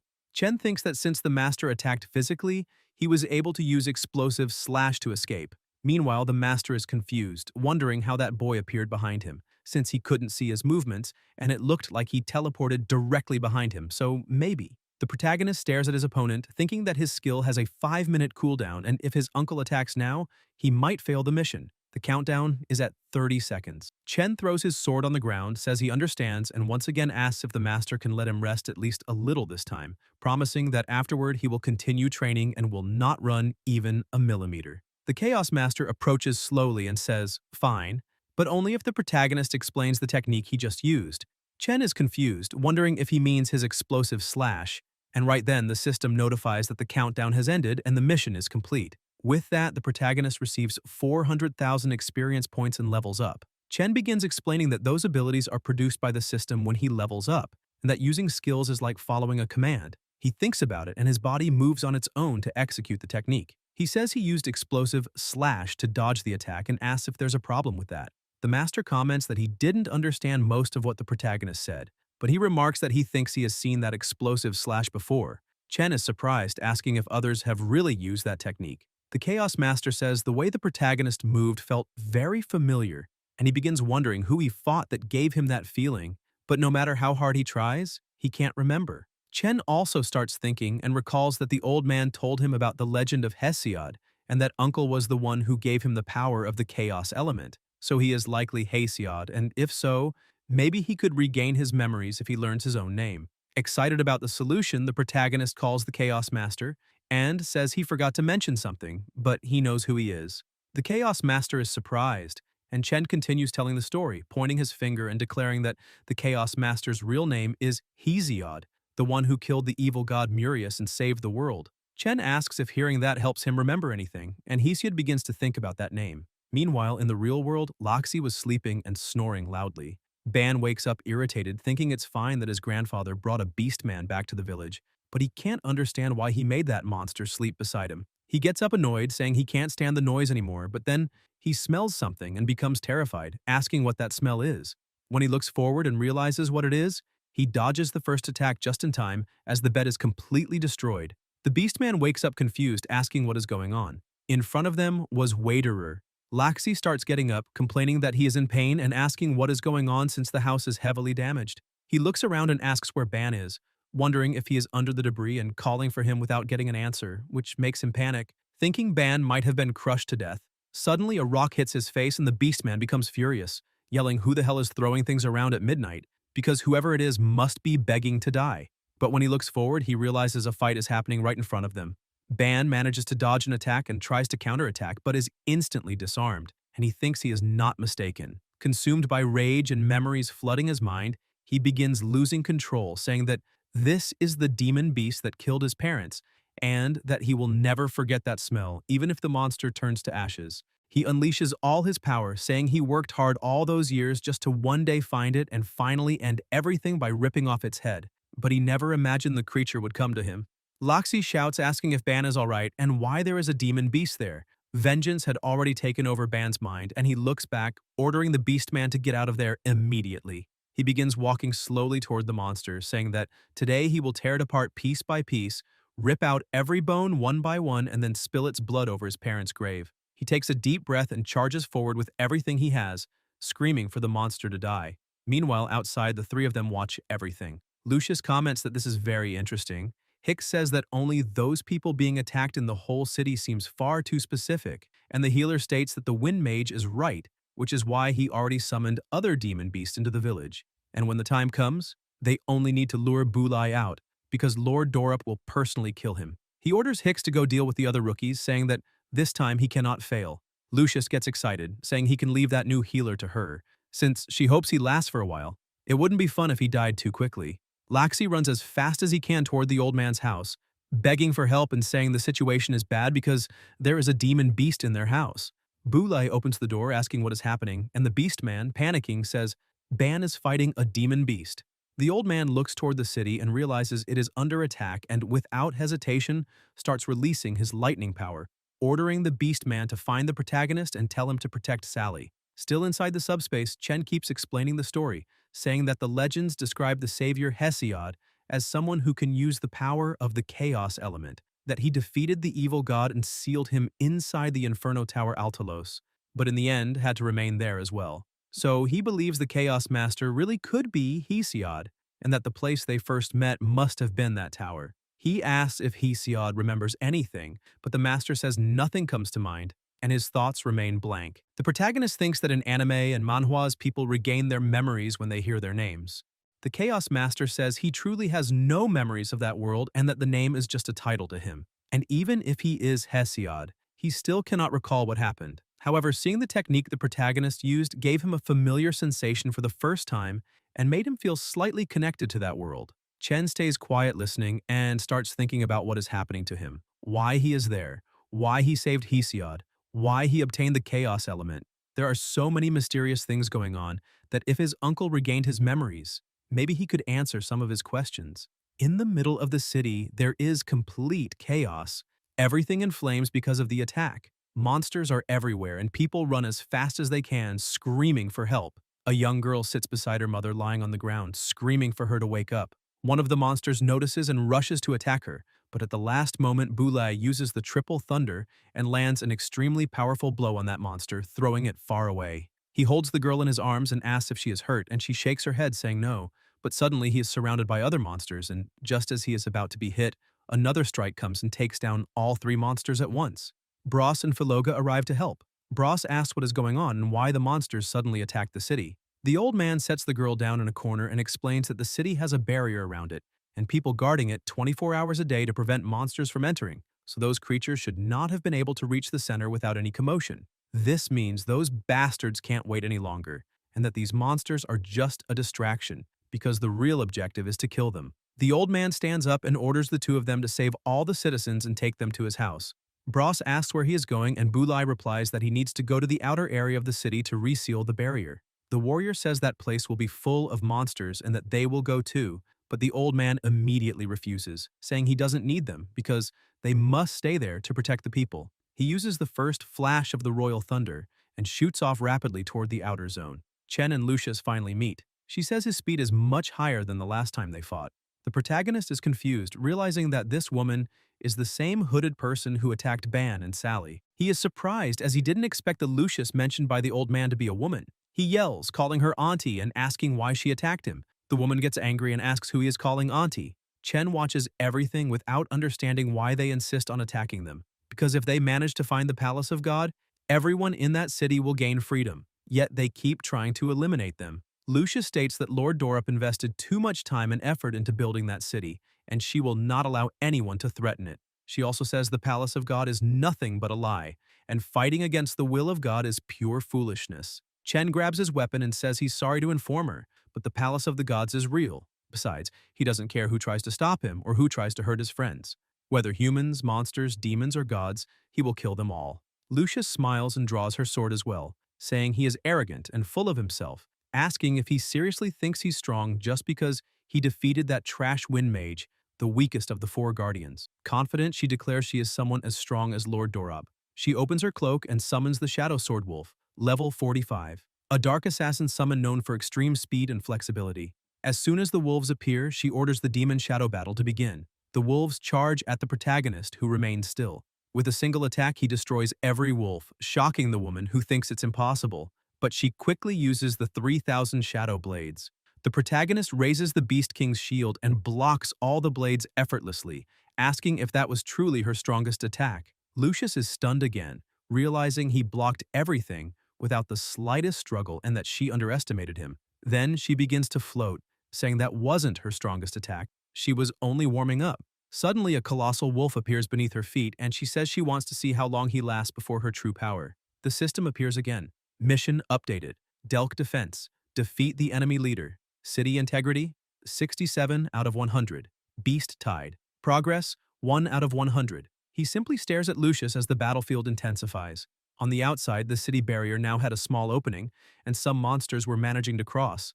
The guards fought with everything they had to protect the core and stop the invasion. One of them, exhausted, says they're holding on for now and asks how much longer the mage needs to fix the crack. She replies breathless that there are too many monsters and the energy she absorbs isn't enough to block the attacks or seal the breach fully. If it continues like that, the barrier will collapse entirely. The leader shouts for everyone to hold the line, reminding them that their duty is to protect that area at all costs, even if it means dying. The group is inspired by his words and keeps fighting with renewed strength, but the barrier continues to break, more cracks forming everywhere. The mage then screams for help from Professor Daemont, saying they won't hold much longer. At that moment, a powerful bolt of lightning descends from the sky and hits the crack, which starts closing by itself. Everyone is shocked to see the barrier regenerating. The old man appears, and the guards feel relieved, recognizing that one of the 12 heroes has finally arrived. Boulay, still angry, notices that some monsters cross the breach and eradicates them with a single move. He tells the professor to leave that spot to him and go help the others reinforce the barrier. Daemont agrees and leads his team to another breach. Suddenly, a violent gust of wind sweeps the battlefield, obliterating the remaining monsters. A man appears, and the people feel even more relieved to see that Lord Dorap has arrived as well. However, within seconds, the ground is covered with magic circles, and everyone nearby is instantly burned to ash. The old man, shocked, asks what he thinks he's doing, but Dorap removes his hood, revealing his face, and says he gave those useless worms a chance to live there, so he has every right to take their lives whenever he wishes. He then looks at the old man and declares that this is the price for betraying him. Meanwhile, the protagonist continues his fight, dodging easily and moving at absurd speed. Sensing the wolf's movement, he pulls back and then bursts forward for an attack. The impact is so intense that the ground cracks beneath their feet and the unleashed power sends the wolf flying. Lucius watches in confusion, unable to understand what's happening, wondering how a simple healer's strike can be that powerful. The wolf crashes heavily on the ground, and Chen, acting as if he still isn't taking the fight seriously, tells her she should admit defeat and go save the city. She smiles with a disdain and says he clearly has no idea what's happening, because Lord Dorap himself opened the city barrier, and tonight every traitor will be punished, including Boulay, one of the 12 heroes, who will be personally killed by Dorap.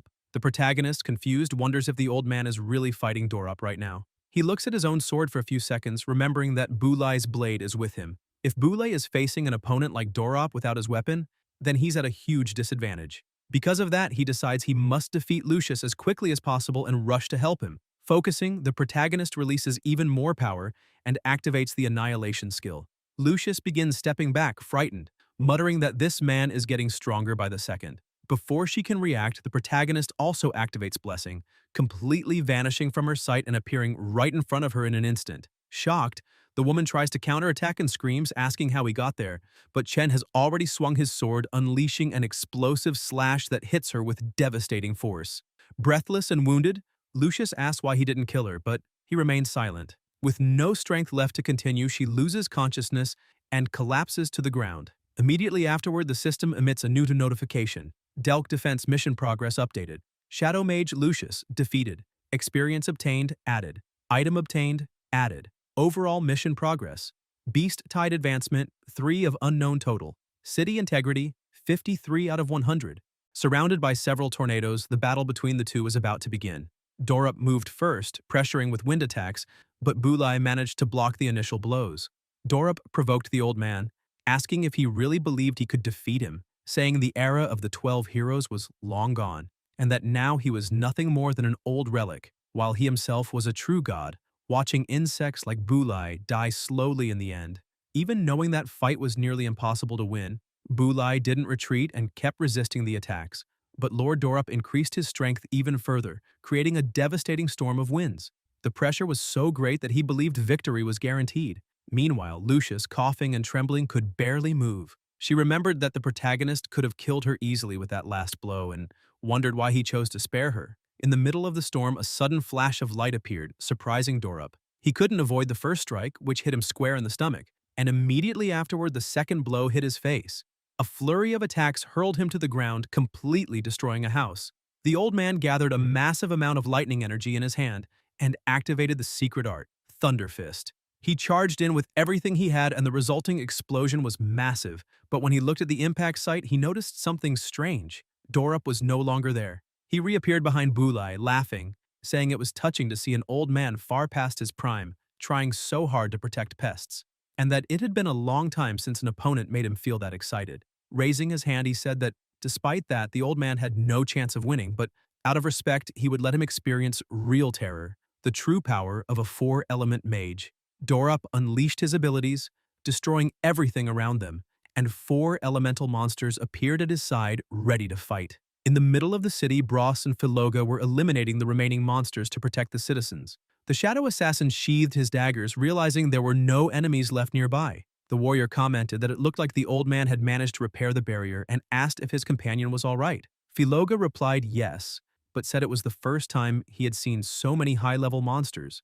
Bros agreed, saying he had never witnessed such numbers either, and wondered how the people who arrived there first had survived if they faced something 1,000 times worse. He said it was time to help the people in the outer zone, since they must be going through even worse situations. Suddenly, both of them noticed something in the sky, the giants summoned by the Lord. The shadow assassins, stunned, said they looked like elemental summons of water and fire, and that it was unbelievable since he had never seen summoned creatures that large. He never expected to find such a powerful elemental mage in that city. Bros explained that many mages can use different elements, but their power is usually weaker than those who specialize in a single element, which limits their combat ability. However, that mage was different, the only one capable of controlling so many elements with that much strength. The warrior became tense, convinced that someone with such power could only be him. Philoga then noticed something descending from the sky and told the warrior to look. It was the old man, still fighting fiercely. Even before Dorap's overwhelming power, Bulai still managed to dodge every attack. He got close enough to use Triple Thunder, but at the moment he launched the strike, Dorap smiled, calling him naive. The earth creature tried to attack Bulai from behind, but the old man swiftly dodged and countered with a sequence of powerful blows, destroying the monster. Before he could catch his breath, a water elemental appeared behind him and fired a spear made of waves. The attack was devastating, but Bulai barely escaped. Before he could recover, another strike came his way. The earth monster, previously destroyed, had already regenerated. The hit completely demolished the mountain he was standing on, but once again Bulai survived, though now severely wounded. Dorap appeared behind him, laughing and saying he didn't expect the old man to dodge his attacks, admitting he had underestimated him. Even so, he said that in the end, Bulai was nothing but a mortal weakened by age, unlike him, someone who kept a young body and unlimited magical power that all envied. He declared himself a god ruling over weak and pathetic mortals. Even wounded, Bulai stood up and replied that someone who traded his soul to demons in exchange for eternal power was nothing more than a dog licking its master's feet. He asked if it was worth living without tasting, smelling, or touching, and said that in truth, Dorap was the one who envied others. Enraged, Dorap told him to shut up and cast a spell that hit him full force, dragging him with magic and saying that the old man's life and death were in his hands, and killing him would be as easy as crushing an ant. The Lord states he will tell everyone it was Bulai who opened the barrier and that he, Dorap, is the hero who defeated the traitor and saved the city. He says it's time to dispose of the trash, but before he can act, the protagonist appears like a demon, charging at absurd speed and landing a direct blow, slamming Dorap violently into the ground and saving his master. Confused, the Lord asks who that boy is. Chen turns to Bulai and asks if he is all right. The old man replies that yes, he only suffered a few minor injuries and asks what he's doing there. Chen explains that after defeating Lucius, she told him Dorop planned to kill him right there, so he ran as fast as he could to bring the sword back. Regretful, the boy apologizes, saying that if he had remembered sooner, maybe his master wouldn't be so badly hurt. Bulai smiles and tells him not to worry because even with his sword he wouldn't have defeated Dorop. After all, the enemy had already given his soul to the devil in exchange for unimaginable power. The old man lowers his head and admits that the enemy is right. He is no longer the man he used to be. His body has aged, his strength has faded, and as a mortal he is simply descending the mountain of life. Even so, he stands and reveals he left a teleportation seal on the campus. He orders Chen to take Sally and the others and flee, because he will stay behind to face the monster. Chen becomes irritated at hearing this and says he's not leaving, that he will never abandon his companions. He extends the sword and says his mother always taught him that living in that world would never be easy, but that one should never accept fate. One must fight for what they believe in. The protagonist declares that they are going to defeat Dorop and take everyone to the Palace of God, leaving that place together. Bulai becomes emotional, takes the Ozil sword, and at that moment a system window appears before Chen. Mission complete. Ozil sword returned. Attributes reduced. Reward: 150,000 experience points. Dorop starts laughing, mocking him and asking if he really thinks he can defeat him. Gathering unmatched strength, the elementalist concentrates an immense amount of magic and creates a glowing sphere that explodes violently upon hitting the ground. But when the smoke clears, none of the three have even a scratch thanks to the Beast King's shield. Laughing even louder, Dorop calls them trash for daring to challenge him and announces they will witness the power of a god before invoking the skill Explosive Fire Rain. Flames begin falling non-stop, bombarding the field, and even though the initial defense holds, the shield begins to crack under the pressure of the devastating assault. Chen watches, worried, thinking the enemy's attack is far too strong. The system warns that the Beast King's protective shield is about to break. A few seconds later, the barrier shatters and the attacks continue mercilessly. After some time, Dorop finally stops the attack and, laughing, says no one could survive that, declaring that the old man must have turned to ashes. But when the dust settles, he is shocked to see another protective barrier raised before them. Chen and Boulay are also stunned as they see Luca in the air maintaining the new defense. Angry at the destruction and arrogance of the enemy, the boy glares at Dorop, who cannot believe what he is seeing, and asks how a child could use such a powerful magic shield. The system displays the message: Luca's battle will activated. Luca level 5, health 3000, mana 300, skill Aegis shield. Description: a powerful magic shield capable of absorbing damage and converting half of it into magic damage. Cost 100 health per second. No cooldown. Luca begins to fall asleep and Chen, worried, runs to him. The boy looks at him weakly, calls him dad, and collapses with no energy. Chen holds him in his arms and tells him everything is fine now because daddy is here. He is amazed, realizing that not even the Beast King's shield was able to withstand the attack, but Luca's shield did. If not for him, both he and Boulay would have been reduced to ashes. The system notifies that Luca's battle will has dissipated and that he will enter storage space to recover, which may take up to 24 hours.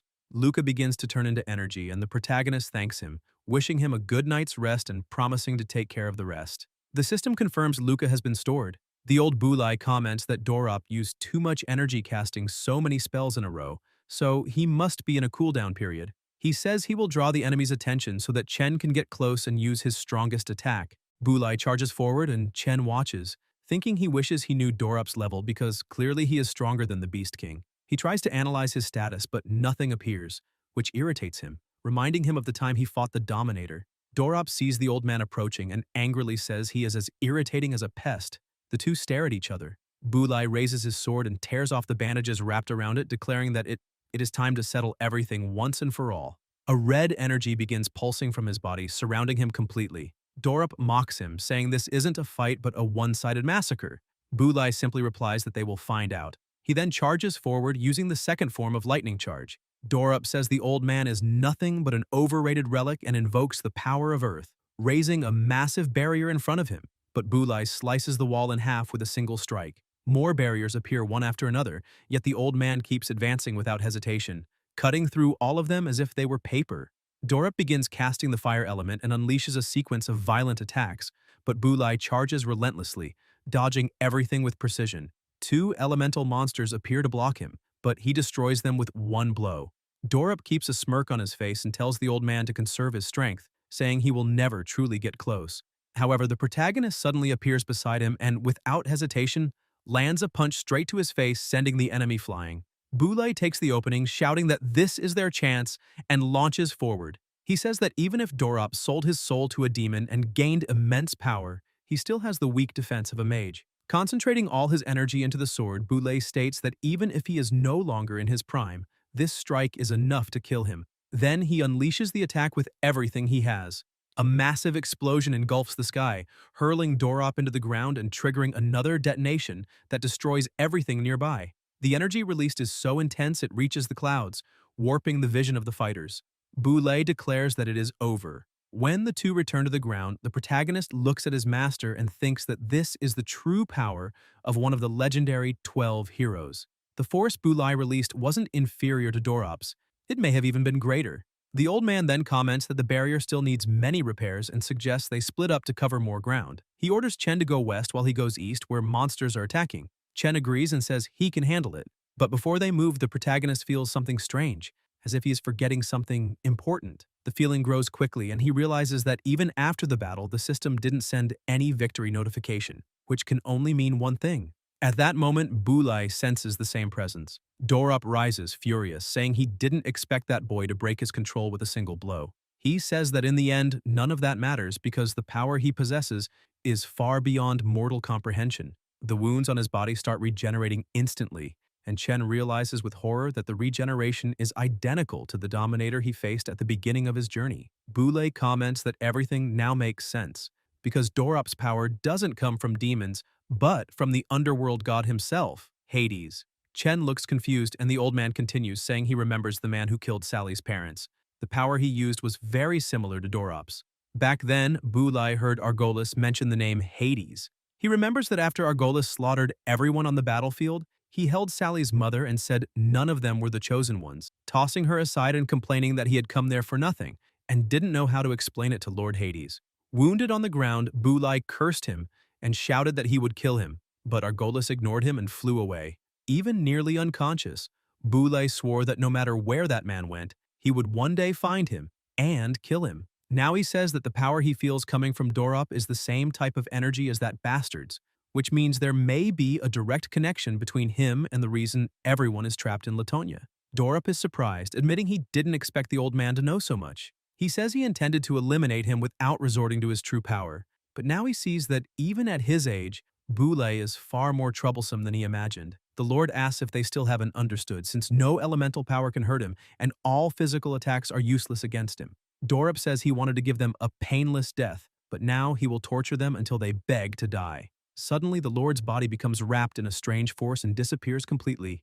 Chen and Boulay look around trying to understand where he went, while the system flashes red warnings to the protagonist, repeating that the target has vanished. Chen says it wasn't a matter of speed. Dorop truly vanished from the spot. Then he senses a presence behind him, but it's already too late.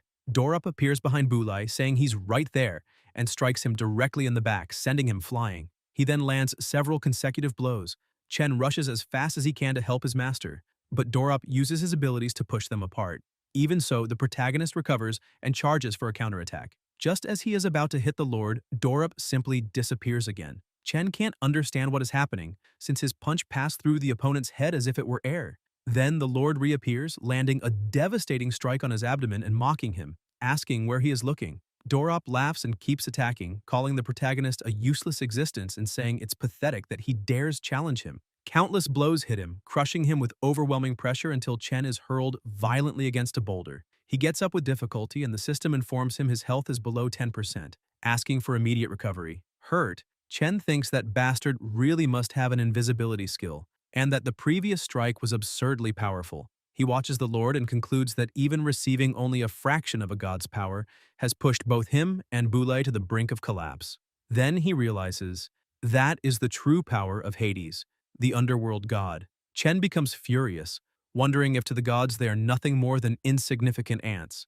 Dorop asks what's wrong and whether he's feeling insignificant, commenting that humans are cruel by nature. After all, even children enjoy torturing ants on the ground. He smiles and continues using his abilities, saying humans are like ants, and that he never gets tired of watching them struggle desperately. Chen is pulled by Dorop's force until they are face to face.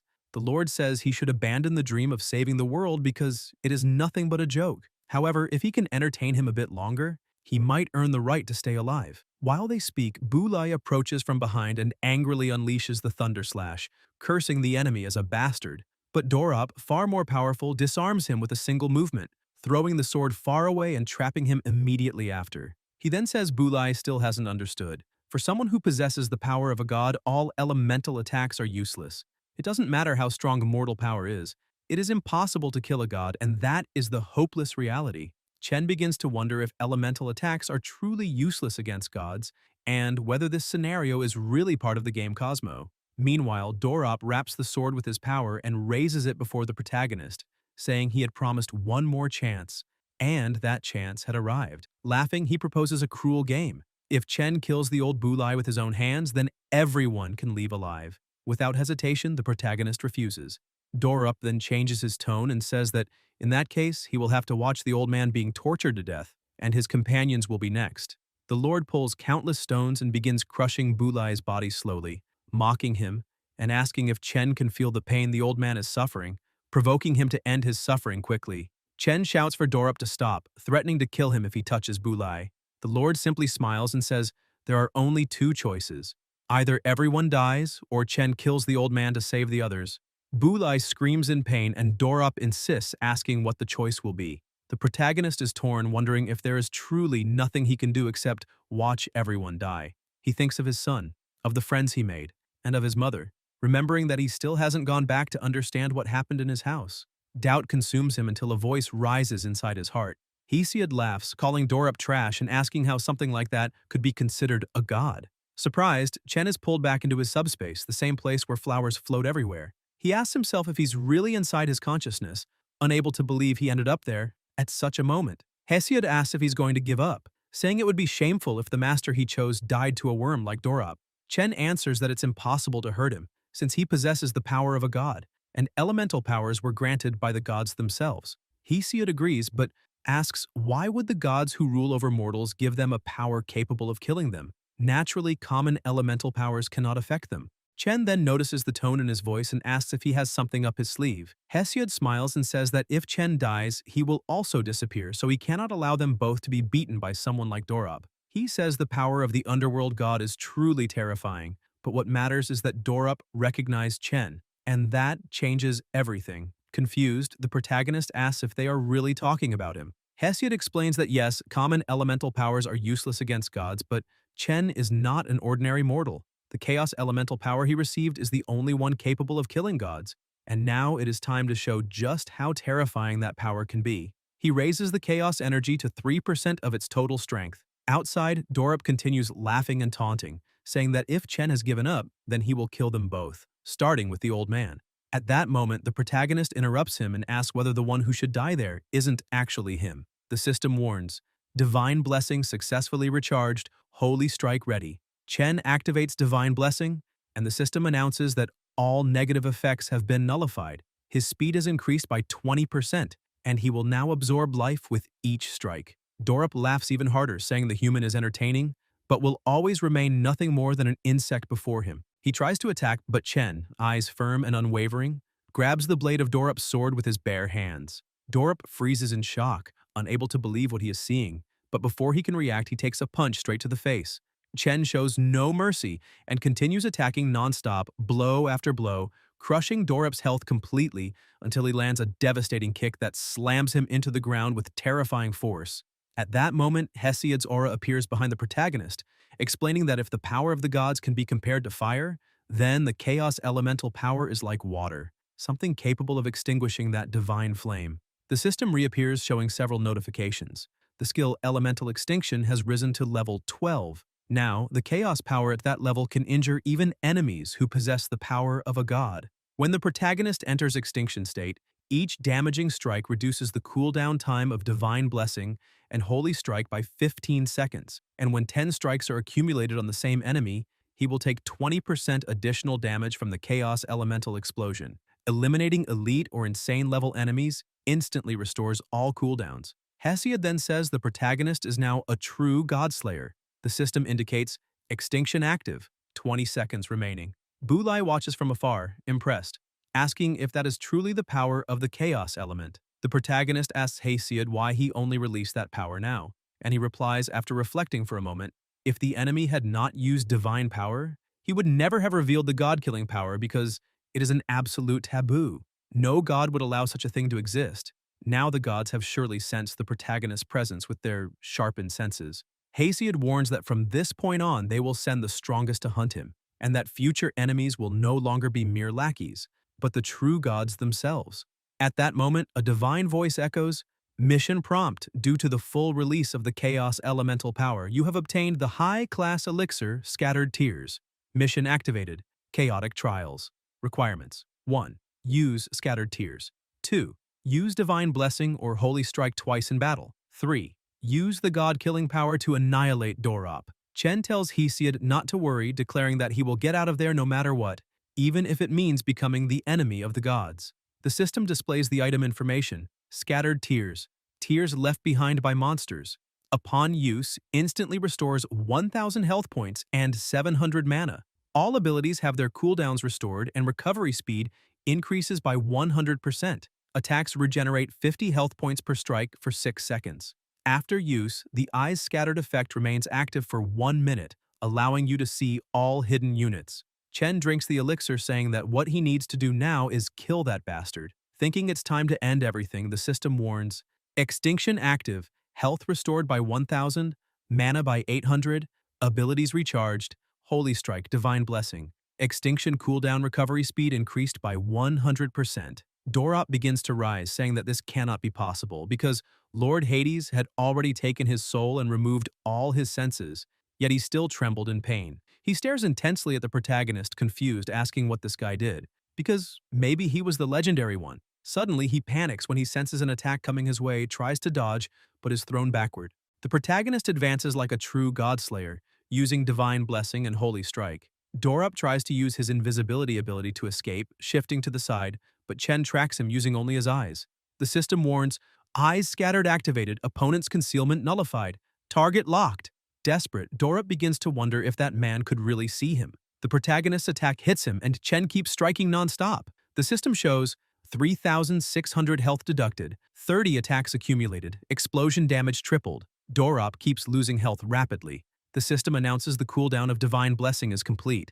Chen uses it again, removing another 3,000 health. Opponent's health below 10%, the system indicates. Scattered Tears effects end in 2 seconds. Extinction state ends in 5 seconds. Chen gathers all the remaining energy in his body for one final attack, shouting for Dorop to go straight to hell, but before striking he notices Dorop is smiling and asks whether that is truly the power of a godslayer. Chen launches his maximum attack, generating an explosion so intense the entire forest trembles. His companions far away notice the light streaking across the sky. The system announces Dorop has been completely annihilated. The protagonist has obtained 3 million experience points.